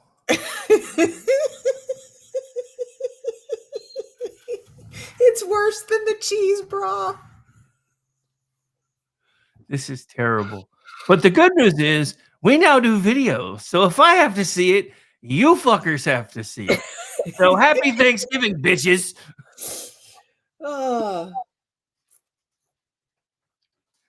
And just for effect, let's do this. Happy Thanksgiving, motherfuckers.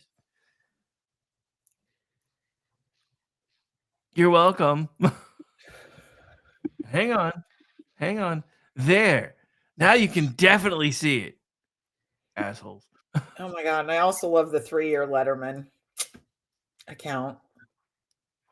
Our new NIH director responded to the 3-year Letterman that said, none of us are fit to enter inside the house of our greatest president, Ben Franklin, at 3-year Letterman. But if you are ever in the neighborhood, it would be fun to visit a local Beef O'Brady together. 3-year Letterman quote tweets it and said, this should be 100-0 confirmation. Yeah, I saw that. That was absolutely amazing.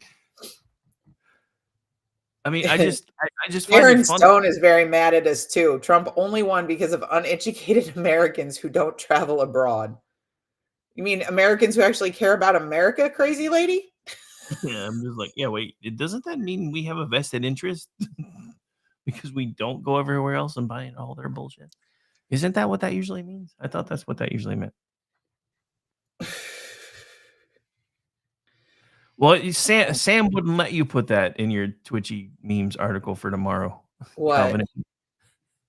The Harris turkey thing.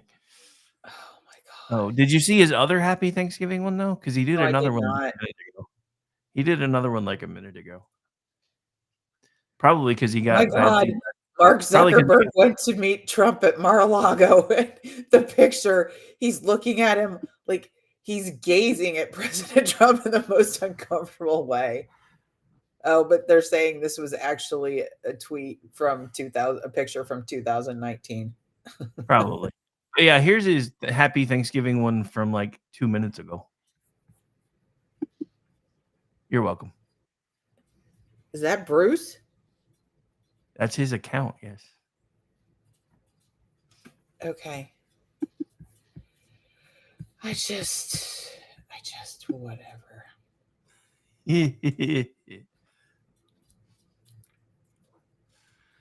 Oh, so much fun, so little time. But yeah, it's just and it's weird because it kind of started when Elon Musk started making 69 jokes on X. All of a sudden, everybody found their senses of humor again. Like even Ted Cruz, who is usually just a plain old stuffed shirt, started actually trolling people back. Like there was one I saw from a few weeks ago that that I swear to God, I'm glad I wasn't drinking coffee at the time when I was playing on my phone because somebody pointed out that at one point Donald Trump said that he thought Ted Cruz was the Zodiac killer. So Ted Cruz reposted it and said, "Prove that I'm not."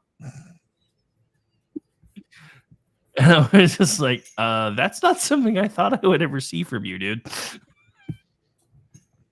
Wow.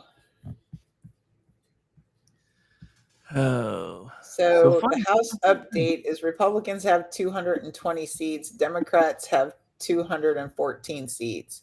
To be determined, one seat could be a 220 to 215 majority, which shrinks the 217 to 215 early 25 when he subtracts Gates, Stefanik, and Waltz. The GOP gerrymander in North Carolina flipped 3 Dem seats and saved their majority. Sounds like a win to me.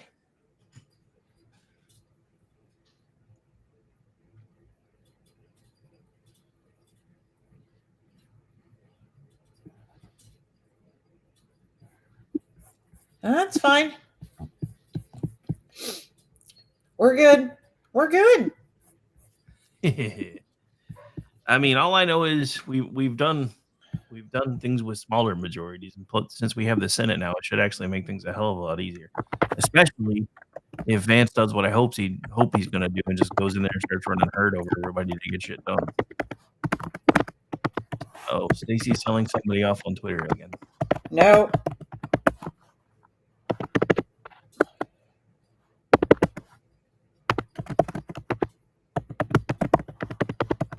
And this is another reason why I'm glad Trump won. This is from Red State. UN chief calls for global censorship framework to curb hate speech and misinformation. This is why I think we just need to turn the UN into a parking lot and move on. Yeah, they keep it up. That's what's going to happen. But apparently, I mean, I don't know if it's in English. But hang on, there's a clip. Let's see if it's in English.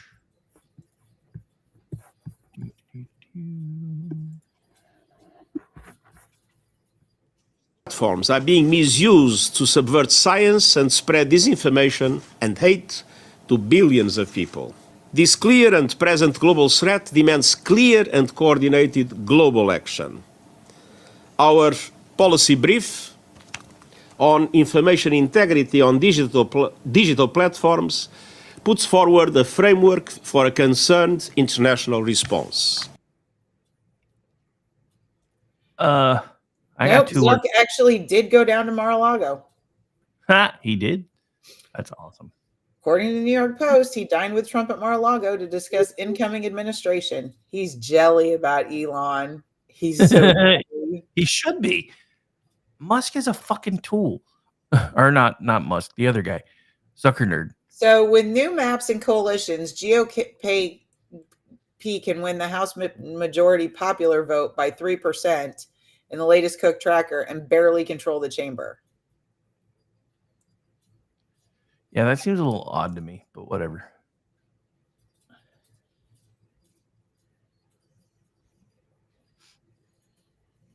It seems super odd. Well, I still think there were some I still don't understand why Dr. Oz got a job. Yeah, that I don't know, but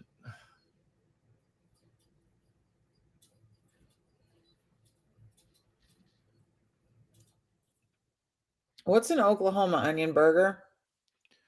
What do you mean? What's an Oklahoma onion burger? Kurt Schlichter just wrote, "It is now written that I make the best Oklahoma onion burgers in the world. This is not subject to debate or any kind of questioning." I mean, basically, it's an onion burger. I don't really know how to answer the question. What's an onion burger? It's a burger with caramelized onions. Oh, all right. That's not hard. No, it's not. I mean, there's nothing real fancy about it. It's just a burger with caramelized onions. Now, some people will get fancy and caramelize the onions a little bit first and then put them in the burger and then put even more caramelized onions on top of the burger, but that's I mean, but yeah, Kurt Schlichter using the words Oklahoma and onion burger in a sentence just proves he's not from here because there's no such thing as an Oklahoma onion burger. It's just an onion burger. Apparently, it's a thing in Oklahoma, though.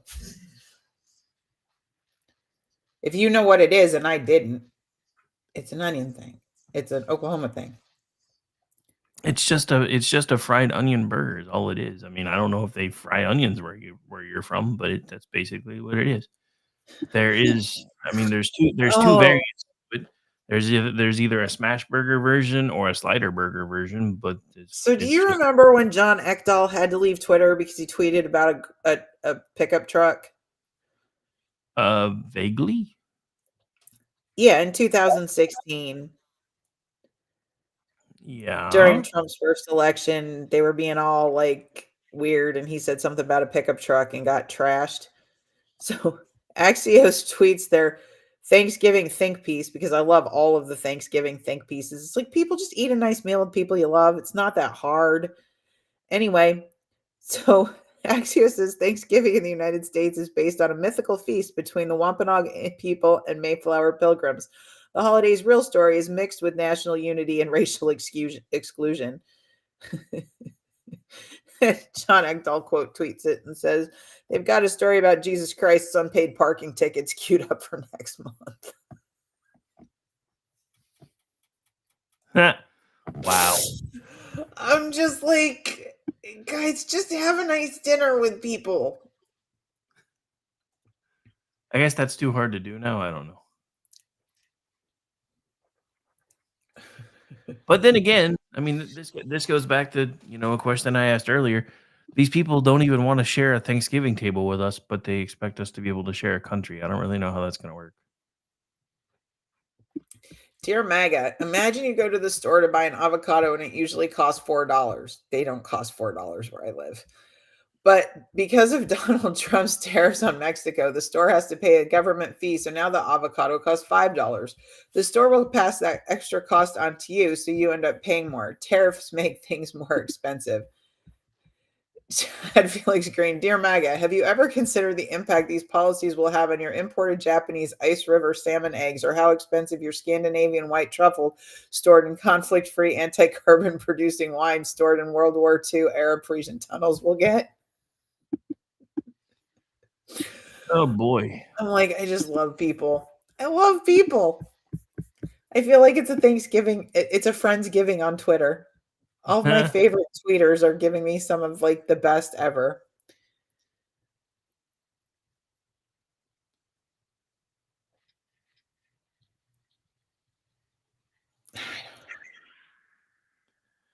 Oh.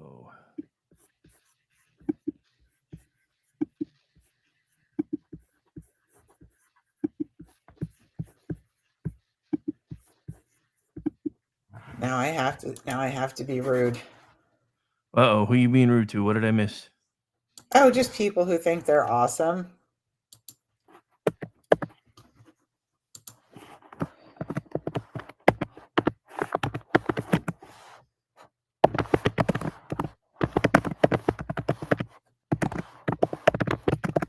So my question is, why does the billionaire founder of LinkedIn look remarkably like Chris Christie?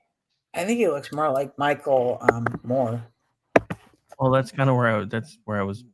It's like he's either Chris Christie or he's Michael Moore and Chris Christie's love child.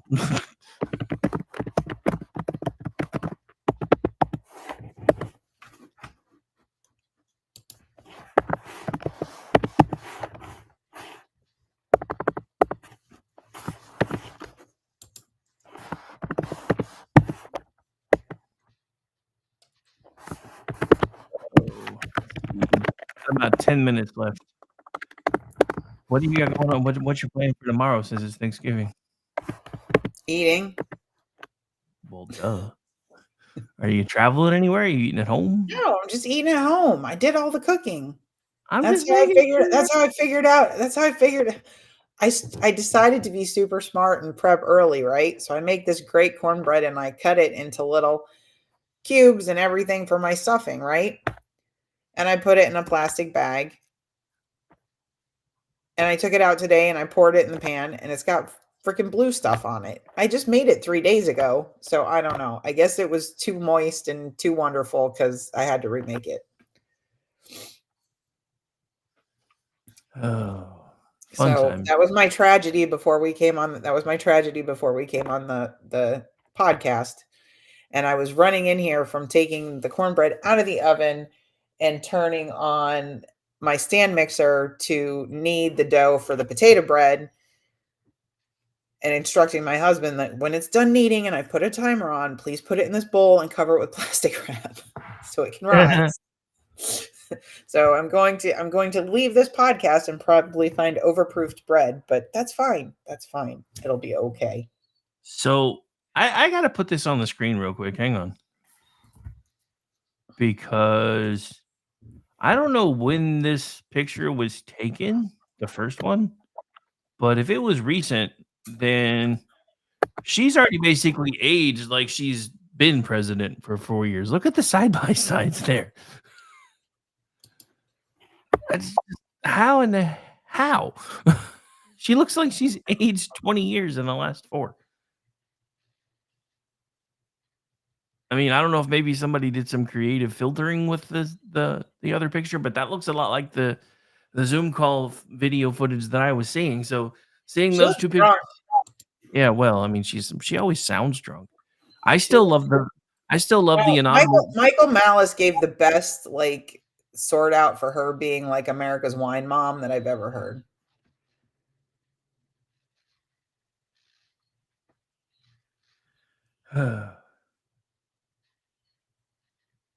But yeah, no, it's just it's funny. But yeah, I remember, and I don't remember who it was, but there was an anonymous guy who wouldn't give his name who was on a video shoot saying that the cocaine they found was actually from her, which wouldn't surprise me at all either. But anyway, what are you chuckling about over Elon there? Musk seeing Mark Zuckerberg at Mar-a-Lago.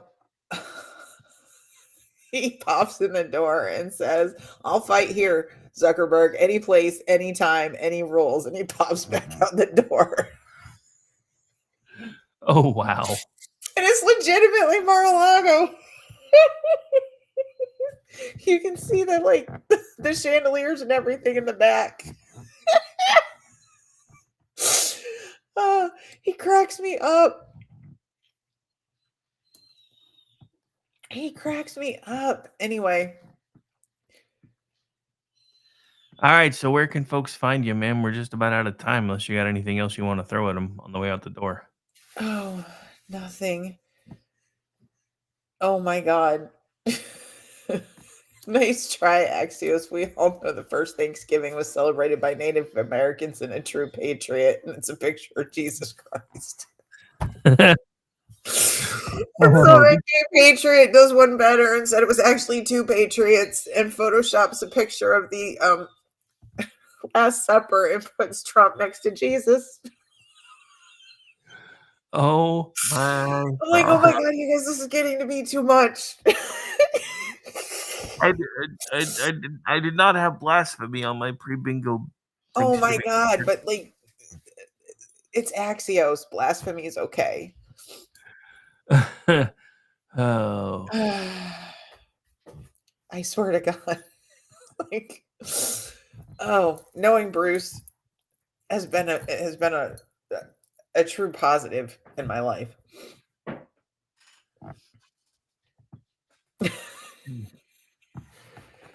What would Twitter be without Gay Patriot? A lot less fun. A lot less fun indeed. This is true. Raptor, I learned that a long time ago. Somehow I got roped into making Scotch eggs in the morning, though. Oh, that's like one of my favorite things. I'm smoking them. I've not had them smoked. That sounds amazing, though. What do you do if you don't smoke them? I've only ever had them at an Irish pub, so I have never actually made them. Well, I've never had them before. So I found a recipe, and they will be smoked. Very nice. It comes back with the question, is it smoked? Yes, tomorrow my turkey will be smoked, and my Scotch eggs will be smoked. And if I was really creative, the mac and cheese would be too. I mean, you're not doing Thanksgiving right unless you're smoked, but that's different. So. I can't get smoked anymore. So, have you seen the reels going around this year that are like, "Come on, cousins, this year we got to be cool and include Granny in the pre-Thanksgiving walk." Granny comes back lit as fuck. Dear Lord. That was funny. Well, am I like, what is the thing that's on every year tomorrow? Is it my favorite little claymation Christmas stories that are on tomorrow? I know that. Or is it the Wizard of Oz? I think it's the Wizard of Oz. I think that used to be what came on Thanksgiving. I gotta find out when my favorite little claymations was on because I was at work and I found something super, super, super disturbing. They made a new one and it's woke. Ugh. See, remember how Rudolph the red-nosed reindeer had that little friend Clarice? Well, now Clarice is the heroine. She goes out and gets in trouble and Santa has to save her. I'm like, this is not even a thing. They just made it look like the thing we used to watch. This is not a thing. Oh, I was pissed. This is not real, damn it. This is not real at all. All right, so since it'll take a minute to wrap everything up, why don't you tell folks where they can find you? You can find me at Scott's Fire on Twitter, or I guess formerly known as Twitter, now X. Mostly just laughing at freaking Gay Patriot tonight, but whatever. And typing like a mad woman. Don't forget the typing like a mad woman part. Oh, somebody was like shit talking. Like, do you guys even know any Broadway plays other than Wicked and Hamilton? Yeah, as a matter of fact, I do. I've seen a lot of them. I can't stand either Wicked or Hamilton. So, yeah, I know a lot of Broadway plays. Just I like Wicked well enough. I don't. But that's different. It's all right. It's just not my thing. Anyway, all right. So here in a minute, my favorite was Camelot with Sir Richard Harris as King Arthur. Very nice. Very I nice. saw that when I was 13, before he was Dumbledore. All right. So here in a minute, you can find me on Rick and Orty. That'll be the closing act for the night. It looks like SHR Media did not put anything up for last night, so we don't have a simulcast. And Gene apparently didn't do a show tonight either. So next hour will be our final broadcast before Thanksgiving. You can find me back on Sunday night doing America Off the Rails. I don't think we're doing anything tomorrow night or Friday night. I'm still trying to check with Don Katz to see if he wants to do it going mental on Friday night or not. And then I'll be back pushing buttons for Front Porch Forensics on Saturday night as well. Then everything goes back to normal starting next Tuesday. I will be completely off on Monday because this is the first Monday of the month. And other than that, you can find me as a contributor on twitchy.com, misfitspolitics.com, loftusparty.com. And I drop the Loftus Party podcast that I produce usually on Tuesdays. And other than that, you can follow along with me at Radovic73. You can also follow along with the network at KLRN Radio and our new news arm at Digital Beacon US News. Hang out for about 6 or so, and Amish and I will be back. Stacy, it has been a pleasure, and I hope you have an awesome Thanksgiving. I will be traveling out to my grandmother's tomorrow and spending the day there. So, as long as my cornbread doesn't turn green overnight, it should be fantastic. Just tell them you're grinching up Thanksgiving. They won't know. There you go. There you go. Bye, everybody. Thanks for hanging out. And for those of you that aren't hanging out for the late shift, happy Thanksgiving. And thank you to all nearly 700 of you that are watching us right now. You only see what people want you to see. How long's it gonna be before we get on the bus and cars no fuss? Get a grip on yourself, it's all cost, but you're free to be whatever you say. If it comes my way, it's alright. You're free to be wherever you Hello, friends. Do you have a moment so that we may discuss our Lord and Savior Minarchy?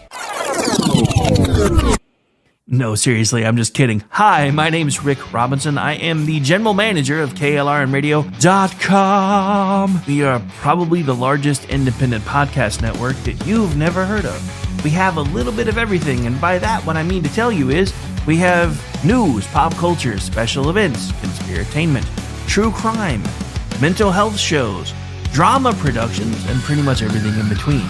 So if you're looking for a new podcast home to grab a little bit of everything that you love all in one place, come check us out. You can find us on X under @KLRNradio.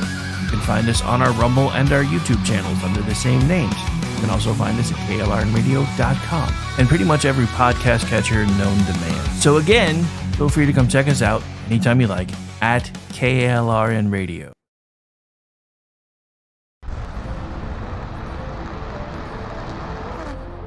Are you ready to reach for the stars? Tune in to The Lost Wanderer, the #1 monthly podcast on good pods in astronomy. Join our host, Jeff, as he takes you on an interstellar adventure to explore the mysteries of space and the wonders of science. From rocket launches and distant galaxies to the latest discoveries in astronomy, each episode is a thrilling ride through the cosmos. Don't just gaze at the stars, come explore the universe with us. Follow The Lost Wanderer wherever you get your podcasts, and let's discover the stars together.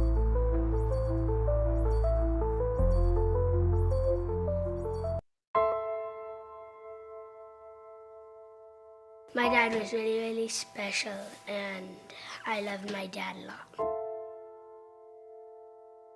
I'm proud of him, and that even though he isn't here with us, but he died as a true hero. I miss everything about him. In the moment that the officers and I had to come see the children, my biggest reaction was, I don't have 7 arms. I have 7 children who just lost their father, and I don't have 7 arms to wrap around them.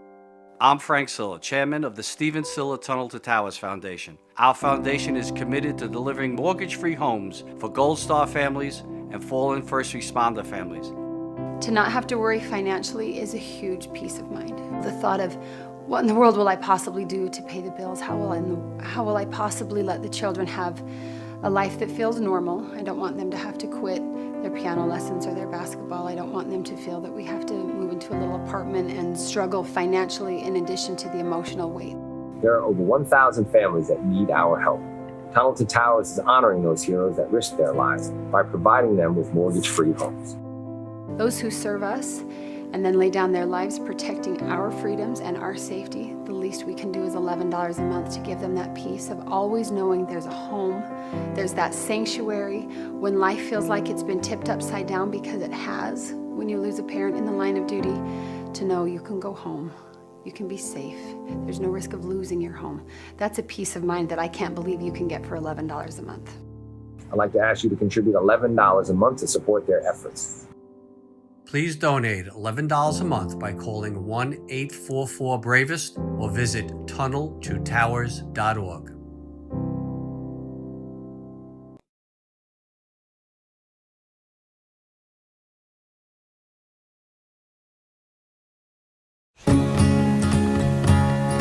Independence. With that declaration, America was born. Inspired by a belief in the God-given rights of every human being. That among these are life, liberty, and the pursuit of happiness. Our government was established to secure these rights and for the good that comes from exercising them well. This is why the founders of our great nation chose independence. As do we. Hillsdale College accepts no government funding. Because independence makes possible the good to which we aspire. Hillsdale College, pursuing truth and defending liberty since 1844.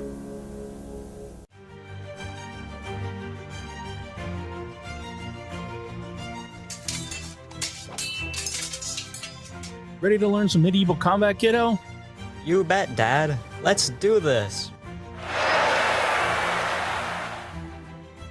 You know, spending quality time with your kids is important, but finding a fun and safe way to do it can really be a challenge. That's where halberds come in.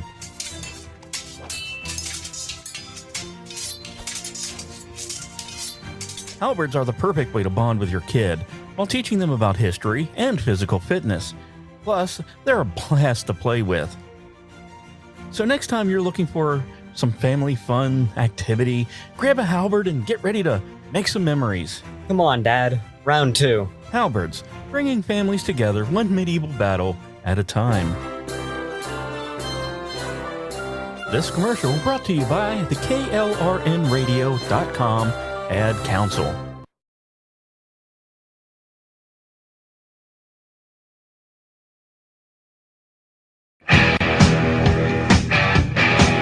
KLRN Radio has advertising rates available. We have rates to fit almost any budget. Contact us at advertising@klrnradio.com.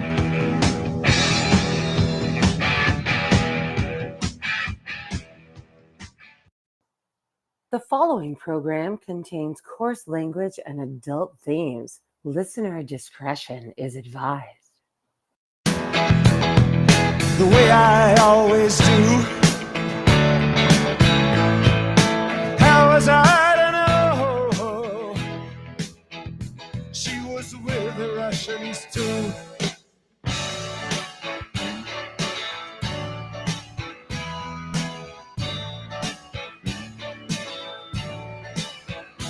I was gambling in Havana. I took a little risk. Send lawyers, guns, and money. Dad, get me out of this. Ha! Uh-oh. Guess what day it is? Guess what day it is? Huh? Anybody? It is Wednesday, my dudes. Otherwise known as ChatLivesMatter Night, right here live on KLRNradio.com. We are on holiday watch, so this will be the closing act for us this evening. I'm joined by my ever awesome co-host, Mr. Ordnance J. Packard, who has busted out the Amish farm to come hang out with us tonight. How are you, sir? Awesome. That's a bit of a stretch. I'm middling, fair to middling. No, I'm doing awesome. It's like I said, beautiful fall day, snow in the mountains, leaves in the valley. Thanksgiving's tomorrow. I don't know if you heard, there is a holiday tomorrow. I heard. Which is weird. Thanksgiving on a Thursday. I can't get used to that. Well, see, it's not the fact that it's on a Thursday. It's the fact that I still remember it used to be on the third Thursday. It's third Thursday. You will not, I mean, yeah. Oh. And what I learned when I made that tweet about it. So many people who follow me don't know what a Mandela effect is. And that's weird because they should know by now. We do a show about it like twice a year. I know what. Yeah, I mean, yeah, I got a lot of new followers recently, so yeah, I get it. And of course, you had the randos chime in with, Thanksgiving and all that fucking happy horseshit. But I mean, Jesus Christ, people, when the tweet itself talks about a Mandela effect, fire up your Google machine, learn what it is so you don't lecture me about, no, it's always the fourth Thursday. Sorry, you're not from the prime timeline. That's not how it works. Yeah. Well, though so I did. Go ahead. I was going to say, here's my question, though. If we're the ones that misremember things and the timelines are merging, doesn't that mean that they are technically from what is now the prime timeline since ours don't exist anymore? Well, okay. It's funny you mentioned that because I was just about to say this. Is that I was talking in DM with a friend of mine, and we were talking about the Mandela effect, and help. I don't know if they were kind of like just playing devil's advocate, but they posed a question that it helped me formulate my answer about Mandela effects.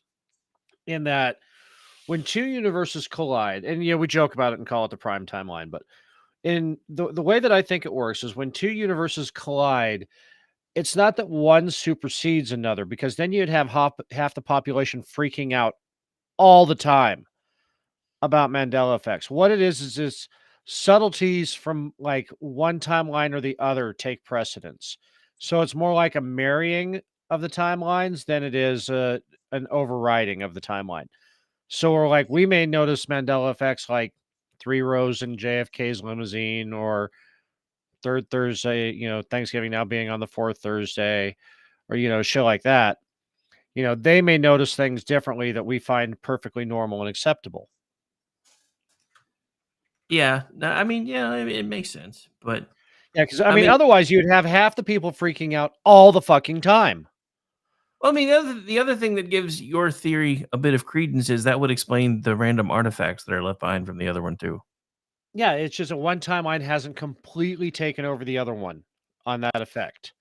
Like we were talking about with I'll Be Home for Christmas. Is saying is you can plan on me. I'm sorry, Yeah, you can't own, the collective memory, because I don't think I've actually ever heard the Carpenter's version of it, but I can guarantee you that and I just drew up Bing Crosby saying, yeah. "You can count on me." I'm sorry. Even though in that video his version says you can plan on me. Yeah, no. I've never heard it that way. I have never before this year. Before actually, you know what? Before 3 days ago, I had never heard of that.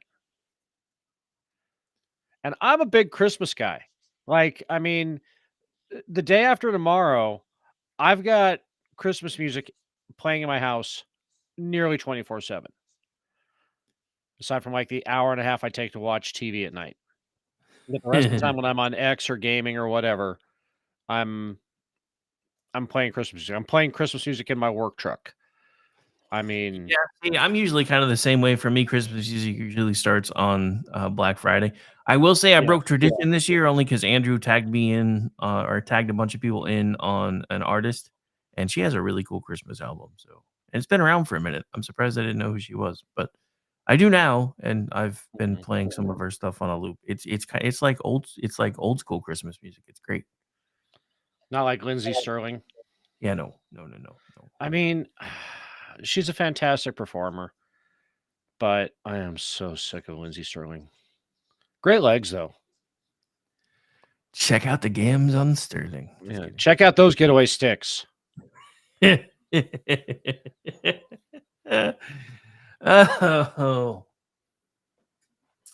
So no, Jeff is right. We did talk. We have actually talked about that. The last time CERN fired up was putting everything right, which went wrong. No, well, he says that. I still don't really believe it. Now, I'm not blaming them, because right now I think we actually live in a pretty damn good timeline. So I hope I hope they're done playing for a while. Yeah, I mean, I think they realized how bad things can get.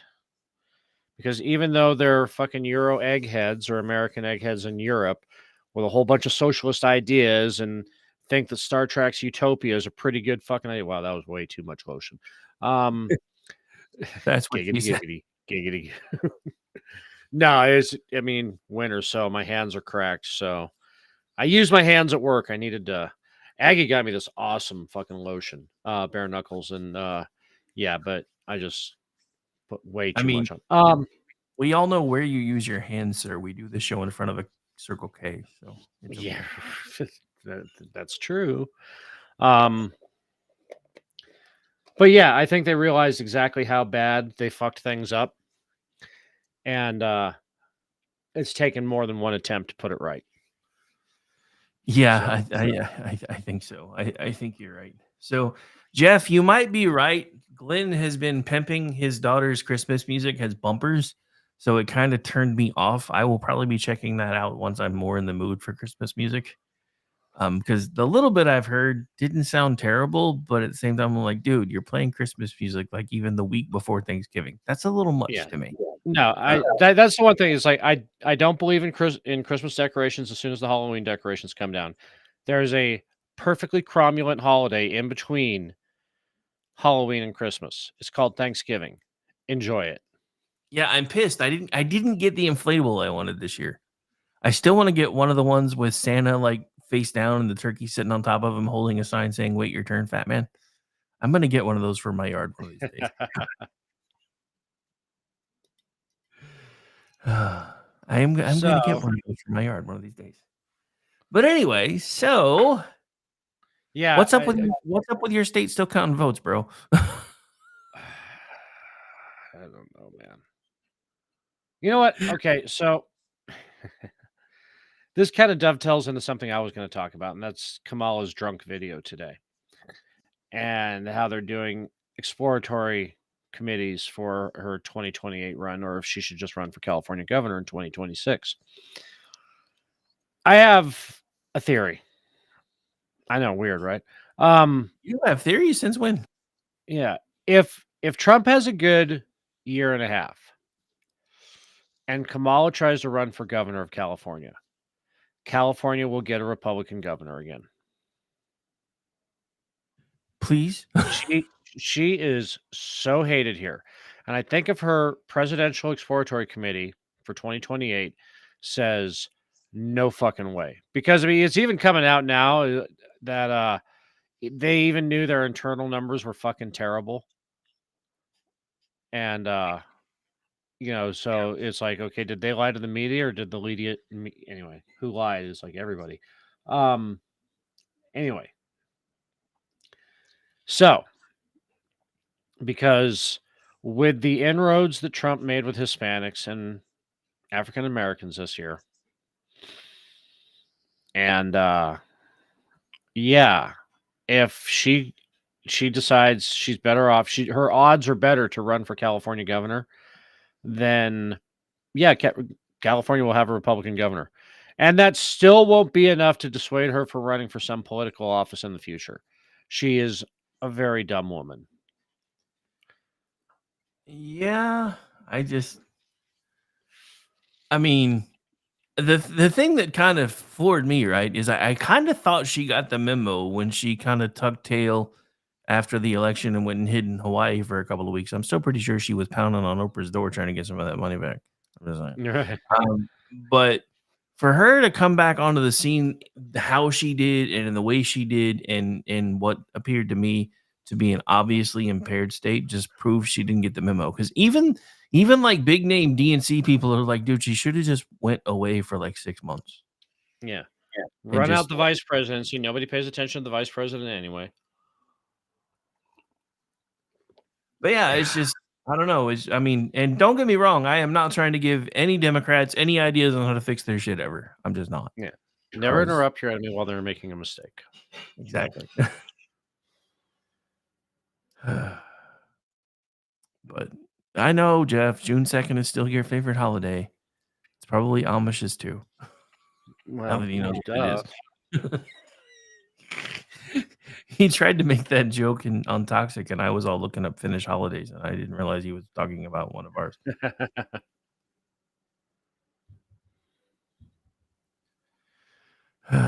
But yeah, no, I mean, it's just so many things. Like there was even breaking news while we were doing Toxic. So the president of Mexico has already caved. Oh? Yep. They're going to pay for the wall?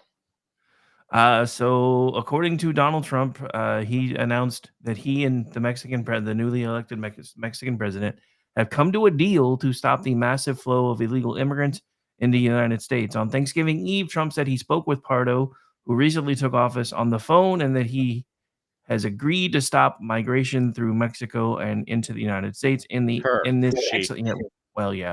write the article though. Okay. But yeah, I was about to correct it when I realized, but I wasn't sure who they were talking about at first. But in the excellent conversation, Trump said the two leaders also discussed strengthening collaborations on security issues. So, and then he put out a Truth Social post about it at 6:47 p.m. Well, actually, I guess Donald Trump Jr. put it out on X on 6:47 p.m. So yeah, apparently even threatening tariffs worked, which is kind of what we used to do to people before everybody said, but tariffs don't do anything and they're stupid. We used to say, you either come to the table or we're going to do this. And then they said, we'll come to the table. Almost works. Yeah. Almost always works. But it's funny because he hasn't even been sworn in yet. And it's like, dude's already president. He's fixing shit, and he's not even been sworn in Well, yet. nobody else is president right now. I mean, he kind of got a point. It's kind of like Stacey kept saying all last hour. We can only have one president at a time, and apparently Donald Trump decided to start early. Yeah,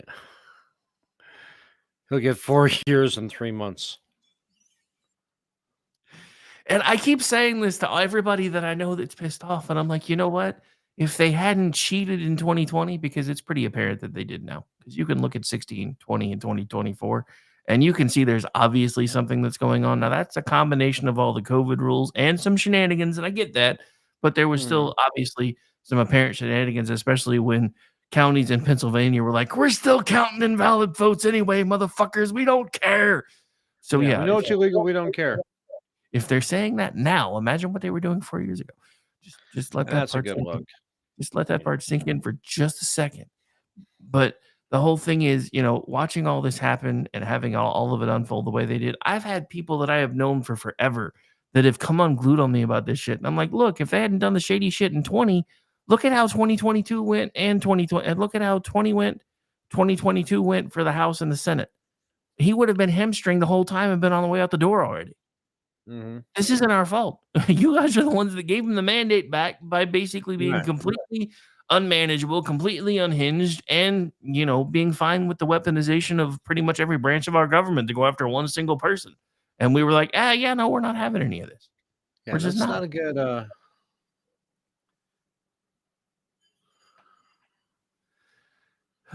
But yeah, it's just not a good look. And, I talked about this with Stacy. I really don't know how we're supposed to coexist with these people when they don't even want us at a Thanksgiving table together, but they expect us to be able to share a country. Yeah, no, and that's. I mean, I'm not a huge fan of Jesse Kelly. I'm.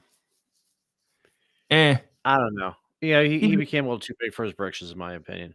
He's a mixed bag because we started around the same time and he got big and I didn't, so I might be a little bitter. Yeah, is I remember when the days when he was fun in his lime green jacket. Now he's all up his own ass. Anyway, he did have a point with the national divorce though, and that is, I mean, well, okay. Here's what I think is going to have to happen. Well, here's what's going to happen, and then, you're going to have MSNBC is for sale, CNN is firing or dramatically cutting the salaries of their on-air talent. They've seen that, calling half of America Nazis is not the way to become the leader in cable news. And cable news is dying anyway, along with print. I mean, when was the last time you actually got a magazine? The only magazine I get is fucking Westways from AAA. So, I mean, and that's just because it comes with the membership. Yeah, so the left is going to lose their most unhinged media platforms within the next year, I imagine. Probably less. And if Elon buys MSNBC, that's fantastic. So I think they're going to figure out they push that Overton window too hard. They're going to have to, or they're dead as a party. They're dead as a political movement. America is sick of their shit. You've got the media, the people on MSNBC and CNN talking about how it wasn't really a mandate. Yes, it really fucking was, because even if you don't want to look at the House, Senate, presidency, and SCOTUS, look at the gubernatorial elections. Look at the assembly elections. They hemorrhaged seats nationwide. There hasn't been a shellacking this bad since the Obama midterms, when Obama lost 3,000 seats nationwide.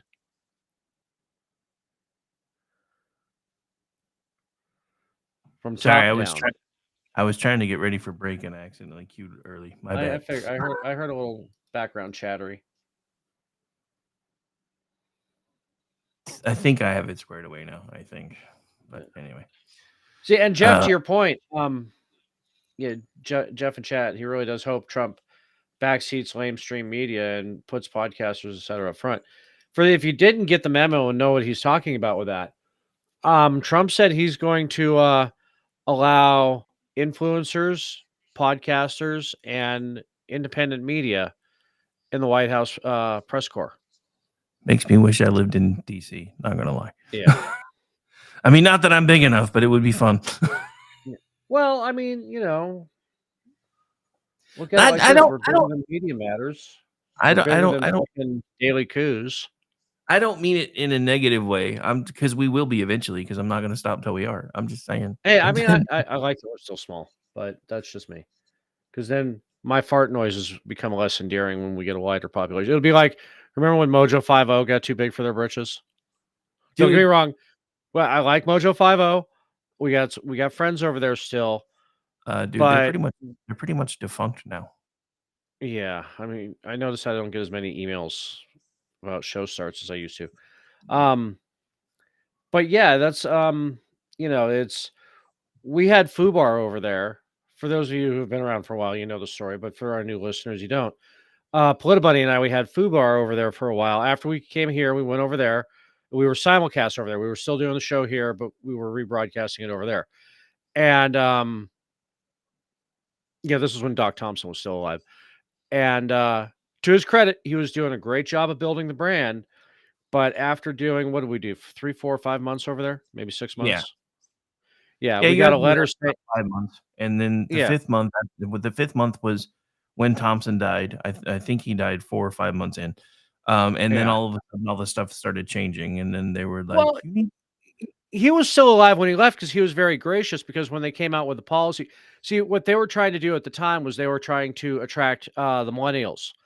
And we were, a little too Gen X, I guess. And but the thing is that in attracting the millennials, they wanted to tone down the language. And one of the stipulations when Sam and I went over there was that we would not be editing our show.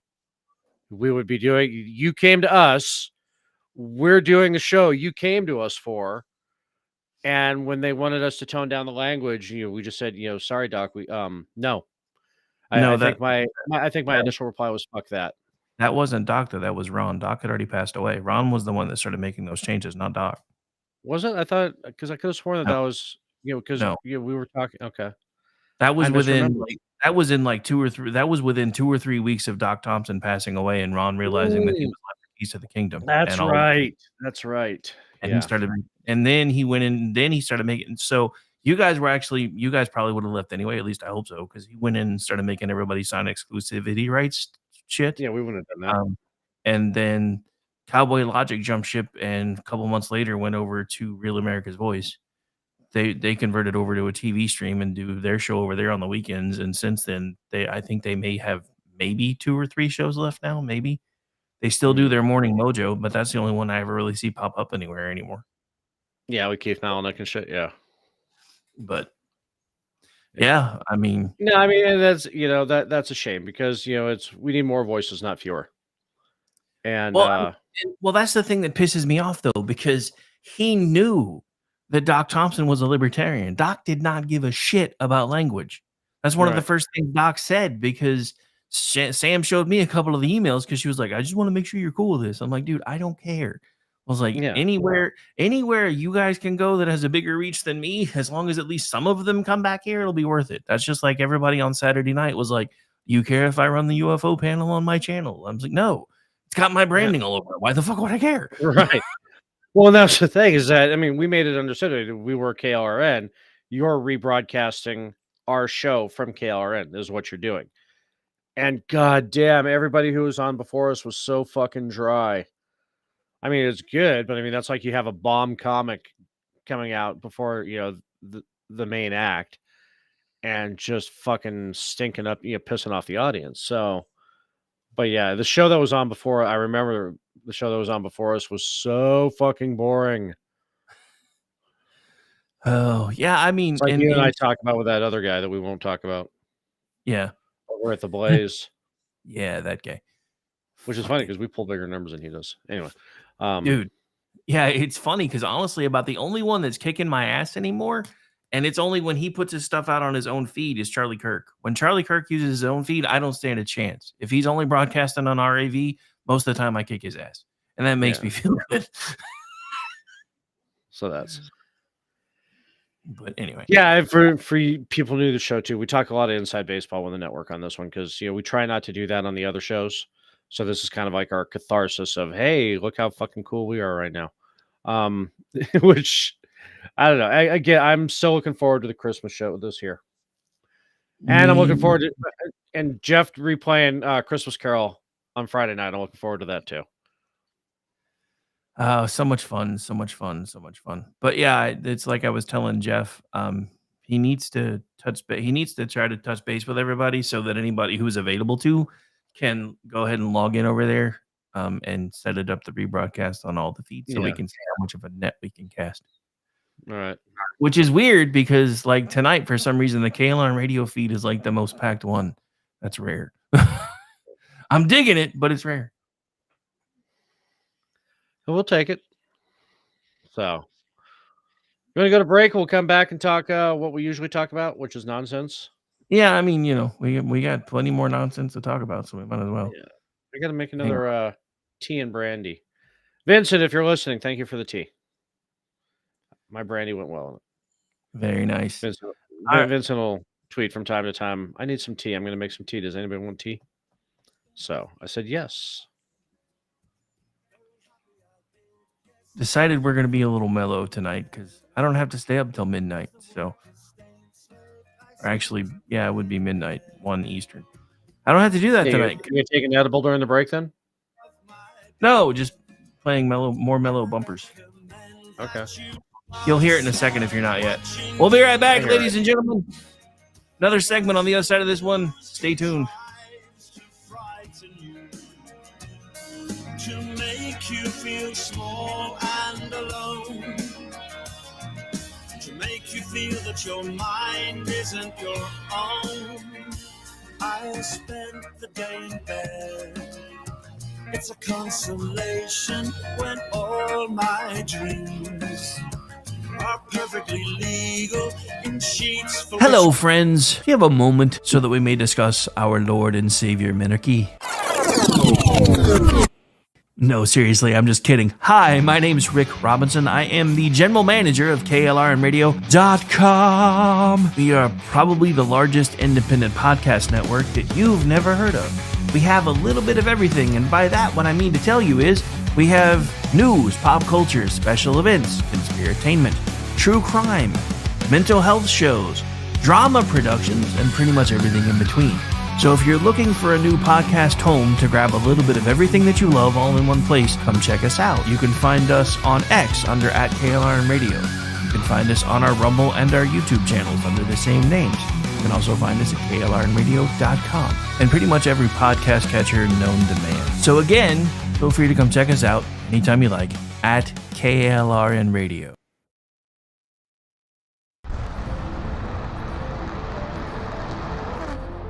Are you ready to reach for the stars? Tune in to The Lost Wanderer, the #1 monthly podcast on good pods in astronomy. Join our host, Jeff, as he takes you on an interstellar adventure to explore the mysteries of space and the wonders of science. From rocket launches and distant galaxies to the latest discoveries in astronomy, each episode is a thrilling ride through the cosmos. Don't just gaze at the stars, come explore the universe with us. Follow The Lost Wanderer wherever you get your podcasts, and let's discover the stars together.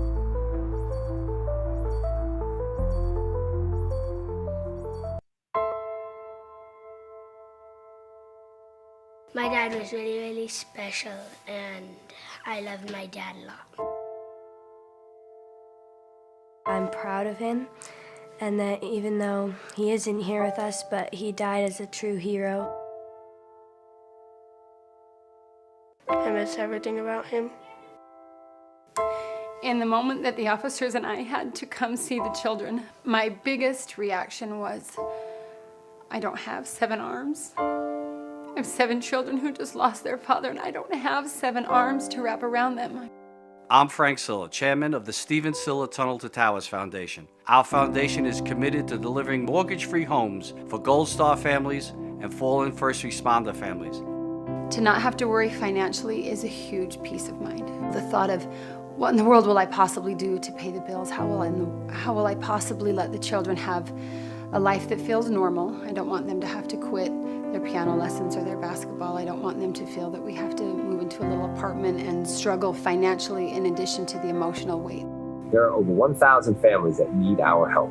Talented Towers is honoring those heroes that risk their lives by providing them with mortgage-free homes. Those who serve us and then lay down their lives protecting our freedoms and our safety, the least we can do is $11 a month to give them that peace of always knowing there's a home, there's that sanctuary when life feels like it's been tipped upside down, because it has, when you lose a parent in the line of duty, to know you can go home. You can be safe. There's no risk of losing your home. That's a peace of mind that I can't believe you can get for $11 a month. I'd like to ask you to contribute $11 a month to support their efforts. Please donate $11 a month by calling 1-844-BRAVEST or visit tunnel2towers.org.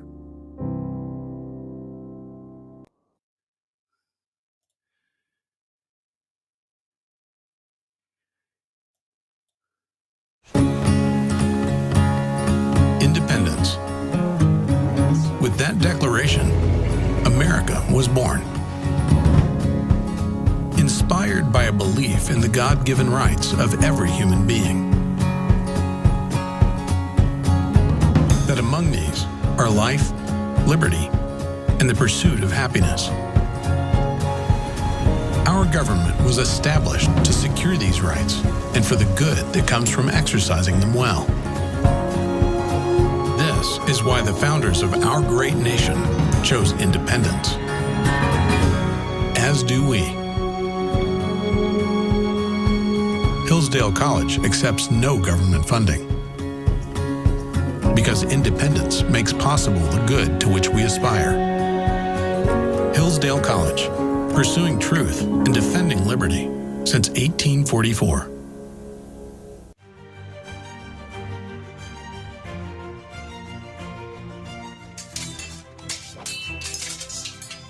Ready to learn some medieval combat, kiddo? You bet, Dad. Let's do this.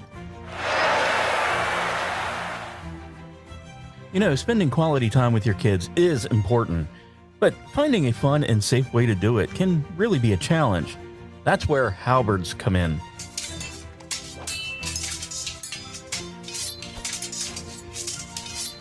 Halberds are the perfect way to bond with your kid while teaching them about history and physical fitness. Plus, they're a blast to play with. So next time you're looking for some family fun activity, grab a halberd and get ready to make some memories. Come on, Dad. Round 2. Halberds, bringing families together one medieval battle at a time. This commercial brought to you by the KLRNradio.com Ad Council. KLRN Radio has advertising rates available. We have rates to fit almost any budget. Contact us at advertising@klrnradio.com.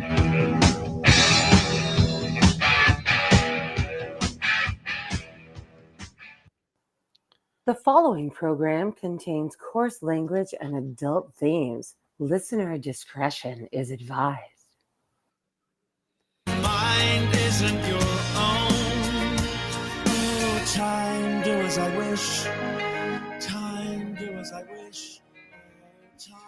And welcome back into the final segment of the final KLR Radio episode before Thanksgiving. And it is Rick and Orty, the closing act for Chat Lives Matter night, the way God intended before we started signing other shows. Welcome back, everybody. How are you doing, Amish? How was your break? Good things taken care of? Everything? Yeah, I got more tea and brandy, and I'm glad you went out with Morrissey too, because we used to play that a lot back on the old Foo Bar. Just that whole stop watching the news bit, and yeah, you know what? It's chill enough. We can we should put it in the rotation more often, I think. Yeah, I've been adding it back in a little bit. I actually used that a little bit today. Cool. Cool.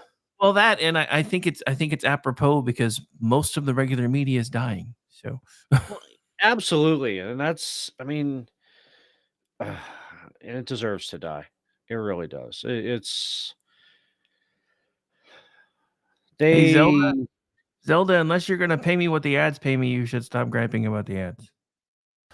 Yeah. So, nobody likes ads, but we're getting paid, yo. So yeah, it's like we always said on Spreaker too. Thank you for your hate clicks. That got me a nickel. Oh, the hate clicks are getting more than a nickel nowadays, yo. Well, I That's know. I even fucking on better. X, yeah. Even though I'm demonetized right now. Hey, at least you can get there. I'm so fucking. I'd like have a huge account and I'm so fucking boring. I can't get anywhere near 5 million impressions in 3 months. I told you the trick, man. Just got to engage with your followers. I've been trying. I really have. It's not something that's gonna. I mean, we just talked about this a month ago. It's not going to be, happen overnight. I mean, I've been cultivating that for the last 12 years. You got to add You a know? couple zeros. Z. If we're talking annual payout, you got to add a couple zeros. Okay. Like, Still. But well, no. She was offering to pay me to stop playing ads. Oh, yeah. Gotcha. No, but it's like I was saying, I mean, through multiple suspensions, many multiples of suspensions, and just, I mean, you've seen how I do it, is that I try to engage with everybody. So sometimes if I like don't get on for a weekend or whatever, like when I go camping or something, holy fuck, it takes me 3 days to catch up with my feed. But Yeah. the good thing is that the less you tweet, the less you have to catch up on. So as it peters out after the first 2 days I was gone, then it's easier to. But yeah, but no, that's like I said, Jack Dorsey inadvertently gave me the Twitter that he intended for everybody. So thanks for all the suspensions, Jack. You sound like Biden. Thanks for all the suspensions, Jack. So no. Now you just need to and finish it Jeff, off. yes, you are the most criminally underrated account on X. Yeah. Oh, I honestly I don't think a lot of the transitions have taken effect yet with the changes that he's making, because I see everybody throwing a fit about trying to get to the 500 verified followers thing. So I think some of the newer stuff hasn't quite kicked in yet. So I'm gonna be curious, because I don't think a lot of it takes effect for like another month or so. So I'll be curious to see if anything changes for me after that. Because I saw Sam talking about that. Let me look at that real quick. because I already have the whole 500 subscribed followers thing. I've had that for forever, but it's like I said, no matter how much I interact, no matter how much I try to post, it's like and don't get me wrong, I'm doing better than I was. Like right now, like the show tweets, because I figured out on the nights that we leave the feed live, the best thing to do is copy pasta myself, because the original show post is up to like over 2,000 views now. And I know copy pasta is supposed to be an insult, but when you're trying to build impressions and trying to get people's attention, it seems to work. Okay, so Sam was talking about that today. Where is the audience? Let me see that. I hope I don't have any 13 to 17 followers. Wait, weird. 94.8% of my followers are from America. Okay. Well, okay. Here's the weird metric for me. From gender data, I mean, it's inferred. I've got a 78% male, 20% female. So my actual engagements from women is much higher than that from men. I can't explain. You know that. I mean, some people play hard to get. I play hard to want, but most of my engagements are from women. See, I've never actually paid that much attention to that. I should probably look at that. No, it's just it's being the. I mean, back in high school, I was the class flirt. So, I mean, that's just in the tone I take in my replies. If I, don't have to assume their gender, it's just the attitude that I take in a reply. So, I just found that interesting. Dude, I have like 1.1% Nigerian followers. That's kind of terrifying. I think I do too. Hang on. So 90% US, 1.8% Canadian or European Union, 1.2% from United Kingdom. Nigeria is 1.1%. Australia is 0.9%, and then other is 4.9%. See, I got 0.4 out of Australia, 0.3 out of Japan. That must be the video game and anime tweets. Could be. Now I've noticed it's different. So that was my 3 month. So at last 7 days, 87.8% US, 2.7% United Kingdom, 2.4% Nigeria, 1.6% Canadian. And apparently I have 0.7% engagement in the last 7 days from Laos. I swear this is because I was teasing Canadian Spider-Man about things last night. I swear. Okay, here's the weirdest thing. My highest engagement day is on Sundays. Yeah. On active times of my followers. Sorry, we're talking about the new metrics on X that Mine is Thursday, oddly enough, but I don't know. Mine's So- kind of spread out, but But Wednesday and Thursday are the darkest shaded ones, so I'm guessing that's what that means. But I don't see where Sam was talking about though. We're under the impressions it shows verified followers. I don't know because I didn't see that.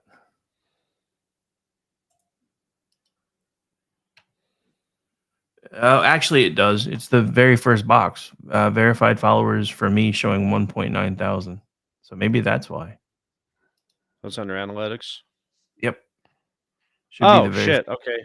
Yeah, never mind. I must have missed that. Okay. Cool. But yeah, so I mean, I'm Okay. already almost 4 times above their threshold for that. So you would think that would be useful, but I guess not. GR. Anyway. Here's the weirdest thing. Something that doesn't that isn't odd to hear out of word.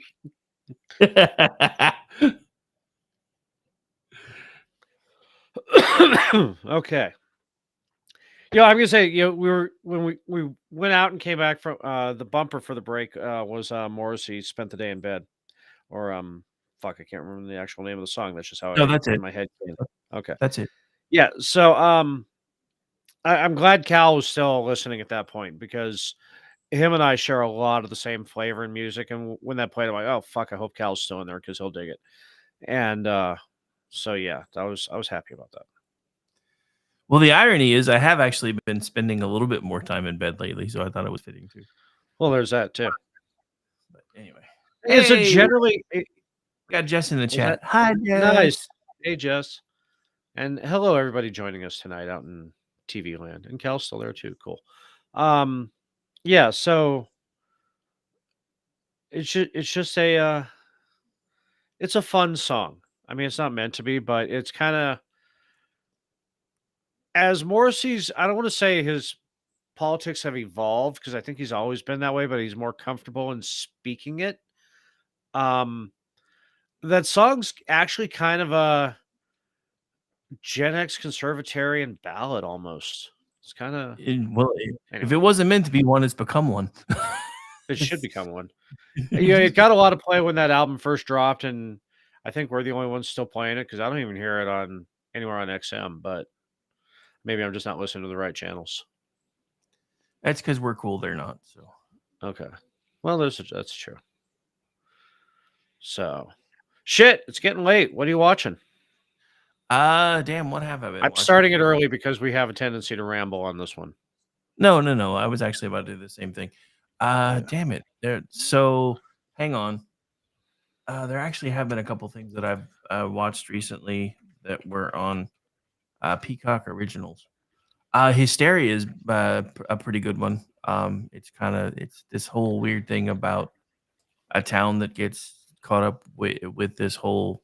It's based, I think it's maybe late 70s, early 90s, but it's about a small town where there's what everybody thinks is a ritualistic murder, and they think it's a Satanist cult. And then at the same time, there's a teenage band who decides to emulate Satanist cult, and it starts causing all kinds of shenanigans. It's actually a fairly decent show. I was surprised I was going to like it. I think I've talked about this other one before. It's also Peacock, and it's a new show called Teacup, which is a sci-fi related show. That one was actually really good, and it's nice because I haven't really been finding any new decent sci-fi that hasn't just been insane. I did take a couple hours of my day to watch the new Wolverine and Deadpool. That was actually better than I thought it was gonna be, but still kind of weird. But then again, it's Deadpool, so it's kind of supposed to be. I have to admit, it took me two movies to get used to that whole franchise because my only experience with comic books was like the 70s TV shows. So Deadpool being Deadpool, I was like, I don't like this. And then everybody's like, you should read the comic books because it's probably the closest comic book translation they've ever actually done. I was It like, is. that's a scary thought. But then I read one of the comic books, and since then I've kind of been okay with it. But yeah, so I watched that today. That was actually fairly decent. I've been rewatching some of the Stargate. I got into the whole Ori era, so I've kind of been skipping around and watching other things now. Well, Because that it gets panned, but the Ori era was pretty good. well, that's just it. I think it was, and I talked about this with Aggie a while ago. One of the last times I was doing a watch through. I think it was just because when the Ori era kicked off, it was so close to Ben and Claudia being on Farscape that I couldn't see them as any other characters. And in a lot That's of fair. ways, they were still kind of playing the same characters. So the last time I did a watch through on it, I didn't hate it. I still don't hate it. It's just not my favorite era. But then again, I have weird taste. My favorite era of Stargate now is when Daniel Jackson wasn't there. So Okay, the core endemic here is good. By the way, the rule is if when we start talking about Star Drink, you have to drink. Star Drink, you have to gate. So did you say it back the second time on purpose? Just checking. Yeah. Okay. Yeah, because when I realized what I did, I just you know what I'm fucking up running with it. I'm gonna own that one. Yeah, again, the core endemic years got panned, but they're actually, I mean, the whole Hawk-Tar line, subplot within the subplot, was kind of cool, and I liked when he came back and had the whole hey, you know what? Let's redo the core and do it in Stargate. So Yeah. yeah, but But yeah. Z in the chat brings up an interesting point because there was a crossover moment where there was a Cavalrine, and I thought that was amazing. Just saying, in the movie, if you haven't watched it yet, you should. Oh. In the Wolverine movie, there was a crossover moment where Henry Cavill was playing Wolverine, and Oh yeah, fourth wall doesn't exist in that franchise. So he's like, "Holy crap!" His exact words was, "Holy shit, it's Cavalrine." But anyway. Nice. Yeah, so it's I kind of hope because we talked earlier about how Comcast is shedding themselves of most of their cable networks, MSNBC, CNBC. But Which, hey, before you go any further into that, is that not weird to anybody else since Comcast pretty much started, as far as I know, as a cable company that they're shedding cable channels? I'm they're confused. cutting the cord themselves, which I find deliciously ironic. What does that say to their customers? Hey, even we're sick of cable. But another one of the channels that is on the chopping block is Sci-Fi, and I think that might actually so either that will be the absolute total death of the channel, which would be bad. But it would be bad. It's not that the channel's any good, and it's not like it's had anything on it that I've watched in the last 10 years. Has it been over 10 years since Dark Matter? Has it been 10 years? I think it's been 10 years. Yeah, it's yeah, I think. Because when they did Dark Matter dirty, and they had absolutely nothing else on the channel worth watching to me. I know a lot of people say, no, you got to check out Resident Alien. I work with one here on KLRN, so no, I don't need to check it out. Well, it's moving to USA, so you can watch it now if you want. But USA is on the chopping block with it. So it's not because it's on Sci-Fi that I don't watch it. It's just because, and I like Alan Turek. It just anyway. No, if Sci-Fi gets cut, and it's just the death of the channel, that'll be bad. But what I think would be good is not being under the NBC Universal. Dark Matter's 9 years old, by the way. Okay, so 9 years old. So in the last 9 years, I haven't watched anything on Sci-Fi. I think I might have watched like half a season of Face Off afterwards. But that's about it. So if it survives and gets picked up by, like, let's say Bezos buys Sci-Fi Channel, then maybe they'll start showing some fucking sci-fi. See, that's Maybe just, they'll I mean, start making new sci. See, Bezos wants to do all this sci-fi shit. Buy sci-fi. Then put it under your. Don't do the fucking free evil shit. I hate that channel with the fiery passion of a billion suns. Yeah, I'm talking about you, Jeff. So I think I hope it would do good, you know, because I mean, let's admit it. The most popular thing sci-fi ever did was pick up a show that Showtime canceled, and that was Stargate. And between that and BSG, and yeah, they had Eureka and Warehouse 13, and they, that was the golden age of sci-fi at that point. But then they got caught up in the reality trap. I like Ghost Hunters as a premise. I liked it the first several seasons, but then there's a point where it's like, guys, I think you're just bullshitting me now. Are you trolling me? I think you're trolling me. But yeah, Kyle, I stuck with Ark and it got better, but I have to admit I watch it on Peacock because I don't have any of those channels anymore. So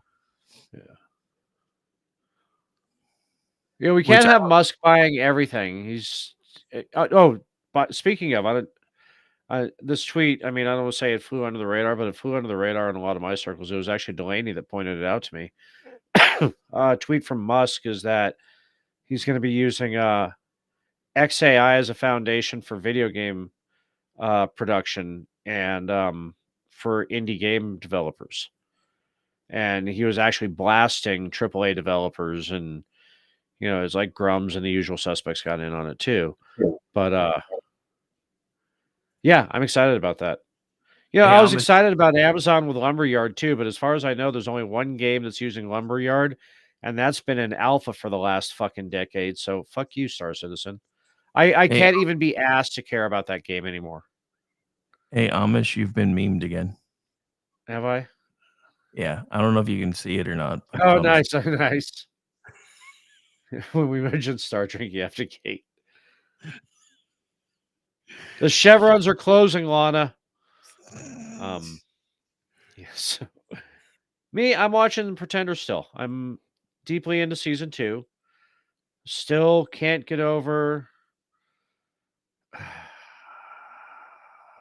God, her legs are fantastic. So yeah, Amanda Parker, you had probably the best legs in the 90s, and I didn't appreciate them at the time. My apologies. Anyway, no, it's a good show, and it's they're starting to get into their arc stuff. The overlying arc of the. It's always been kind of there in the background, but in season 2, they're really picking up the story arc, and it's almost losing its episodic nature. It's doing it in the Bab 5 way. Yeah. Where each episode, yes, it's standalone, but there's elements going on that you're like, I have no fucking idea what's going on if you missed an episode. So it's not required, but a lot of the stuff that was happening back at the center with Mr. Parker and Sydney and stuff, Miss Parker and Sydney and stuff, you'd have to know what the larger arc is. It's like Jared's just out there being Jared, but then anyway. It's just such a fun show. Well, I mean, and that's the thing. That's great now because if you miss something, you can go back and start over. This was pre-DVR days, so if you didn't have a VCR and a VHS tape ready to go, you missed fucked. It. Yeah, and that was one of the things. That was one of the reasons why I hated those kind of shows before, because I mean, I know what they were trying to do. They were like, if we do this, they have to come and watch it, and I get that. But there were just times that you couldn't, and then it was like, right. Now I have to wait for the summer to be able to catch up on this shit. I'm like, no. You know what they got you and I with that? Was that one episode of fucking Agents of S.H.I.E.L.D. that got preempted for some reason? Yeah, and I still completely disappeared from the catalog, even on their streaming. Yeah, I still haven't been able to see that one. I'm so pissed off. I haven't been able to find it either. I'm still pissed off about that to this day. Thanks for reminding me, Amish. kidding. I like to Most- open old wounds. I know it's kind of your shtick. Just saying. I bring up the repressed memories. So yeah, if you haven't, and I'm Better actually than repressed memories, I guess, but still. okay. So Jeff did a tweet today based off a Vincent Charles tweet with talking about how the F-35 is blah blah blah blah blah. They really need to switch to, and he had the F-302 in there, from Stargate, from Star Drink, Yeah. and then I countered that with the SA-43 Hammerhead from Space Above and Beyond. And that started a conversation going on that show so much, I have to binge it. When I'm done with The Pretender, before I go back to Sanctuary, because now the election's over, the commercials on Tubi won't be that fucking annoying. I'm gonna have to binge because there was only 23 episodes. I think it only got like season and a half. It's back on Prime. So Is you're it back gonna on Prime? Well, fuck yeah. Yes. I'm watching it on Prime. You're welcome. But yeah, thank you. I'm gonna have to go back and watch that because I haven't watched it since it originally aired. I think I watched it once on Sci-Fi After. Dude, But I yeah. haven't watched that since original air. So where did you find that? Is that on Tubi or something? No, it's on YouTube. Didn't you say it was back on Prime? Well, no, I meant Sanctuary. Oh, Sanctuary. Oh, Sanctuary is back on Prime. Sweet. Okay. Yeah. Well, fuck. Good thing I waited. Yeah, no. Space Above and Beyond. Vincent dropped the links to. I'm looking for it right now. Oh, if it's on YouTube, I can find it. I just never think to look there. Yeah, it's on YouTube. Full series in HD, remastered. Nice. I can't believe that show was made in 1995. I thought that was after Firefly, not. No, that was the pre decade Firefly. before. Yeah. That was pre Firefly. There was a little bit of a sci-fi boom again in the 90s, and then it kind of petered out for a little bit, and then it came back in the early 2000s. Well, no, But that- I just because it's one of those shows that, and it must have been when they were replaying it on Sci-Fi or something. Because two of my favorite sci-fi shows I remember watching with my first wife: that's Space Above and Beyond and Firefly. And I mean, we watched a lot. We watched Deep Space Nine and Babylon 5 too. She was cool like that. But I remember watching Space Above and Beyond with her, and I remember watching Firefly with her. So in my head canon, those were both around 2000 because we got married right after 9/11, but we were living together for like 3 years before that. So that's why in my head it would have been 98. It would have been in the 98 to 2002 corridor. So that's why but that must have been replayed on Sci-Fi then. Yeah, because you got to remember in 2000s, that's pretty much all sci-fi really used to do during the day was replay shit. Yeah, that's true. And we were both late night bartenders, so it would attract with us watching it during the day. All right. All right. Any final thoughts, my guy? Oh. Fucking Amanda Parker. Jesus. No, I'm good. Okay, so one another one of my Thanksgiving traditions, and this one actually came about because of Ron. In that Ron wasn't big into the holidays because he was basically alone. And so to kind of keep him, I don't want to say to keep him company, but kind of like so that way he didn't feel alone while I was doing all my cooking and my bullshit throughout the course of the day. I would be on Twitter because I know Thanksgiving isn't an awesome day for everybody. And I'm going to have an awesome day regardless, but I like to I don't want to say make myself available because it kind of sounds like I'm up my own ass, but I'm out there with you guys because I've also had years where Thanksgiving wasn't fucking awesome. So, yeah, I'll be around tomorrow on Twitter, pissing off the leftists who hate Twitter or who hate Thanksgiving. So, it's weird is that Indigenous Persons Month is during Thanksgiving. Seems a little weird. That seem odd to you? Yeah, I mean, the whole indigenous peoples thing just seems weird to me because ain't nobody indigenous anywhere. We all came from somewhere else. I get it, but still, First Nation. That's the one thing I like about Canada is they refer to them as First Nation. It's like they were here Yeah. first. Okay, yeah, I get that. That's kind of cool. I get that, and I like that, and I actually catch myself using it from time to time when talking about American Indians too. But and then I have to go. Wait, I'm not in fucking Canada because I actually like that term. I think that is a pretty cool fucking PC of all the PC terms, that's one that I can actually get on board with because it's not elevating them to anything more than, hey, they were here first. Where indigenous persons makes it sounds like they're a different species. Yeah, that just seems a little weird. I'm sorry, but it does. Everybody's got to be highbrow around here if they're leftist, so that's part of that. But I did just think of something that I wanted to bring up, and I feel like this needs to be mentioned because this ties back into Jeff talking about CERN healing all the things. The Redskins might be getting their name back, and now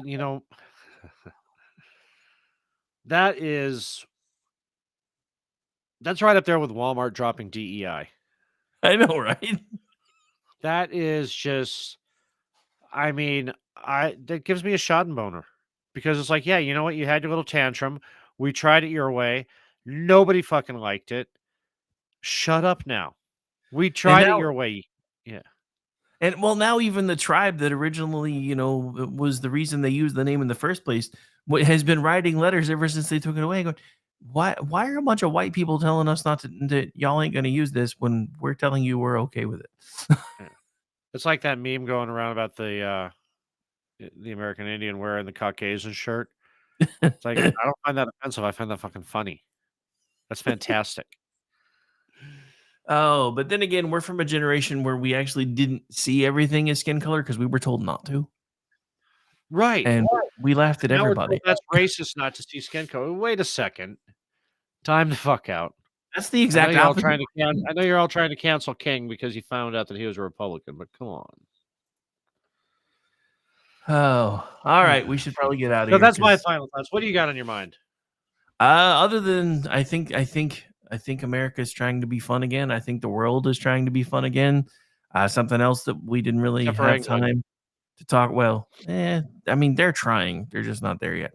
One of the other things I thought was absolutely amazing is apparently everybody's been doing what I've lovingly started calling the Trumpty Trump because everybody's doing it now. Just, the YMCA dance? Yeah, just randomly just busting out with Trump dance moves. That's funny. I did that at work the other day too. It's becoming like this cultural thing because everybody's doing it. But yeah, I don't know. It's just all of a sudden, and it's weird because they were the side that were like, they're trying to steal your joy, and now they don't have it, and we have all of it. So maybe they were never right had after any all. joy. Well, they thought they did. They didn't have joy. They had Grey Goose. They thought they had joy for depressant to chase the blues away. All right, but yeah, we should probably get out of here because I have to try to get up early and do some writing before I go hang out with. I really got to get some behind this week. I'm behind again. Big surprise. You know what? I'm so mad that the time that when I finally agreed to start writing for Twitchy, that's when everything went around me. She's your sister. Right. What's she gonna do? Nah, she's cool about it. She's all she's just we'll get you when you come. So anyway, hang on. I gotta pause this now because you just earned one. Giggity giggity, giggity goo. Stick around. All right, now back to the outro. Bye, everybody. Thanks, you were great. Hail Hydra. No hailing of the Hydra. We've had this discussion. Shield reflected. Same lawyers, guns, and money.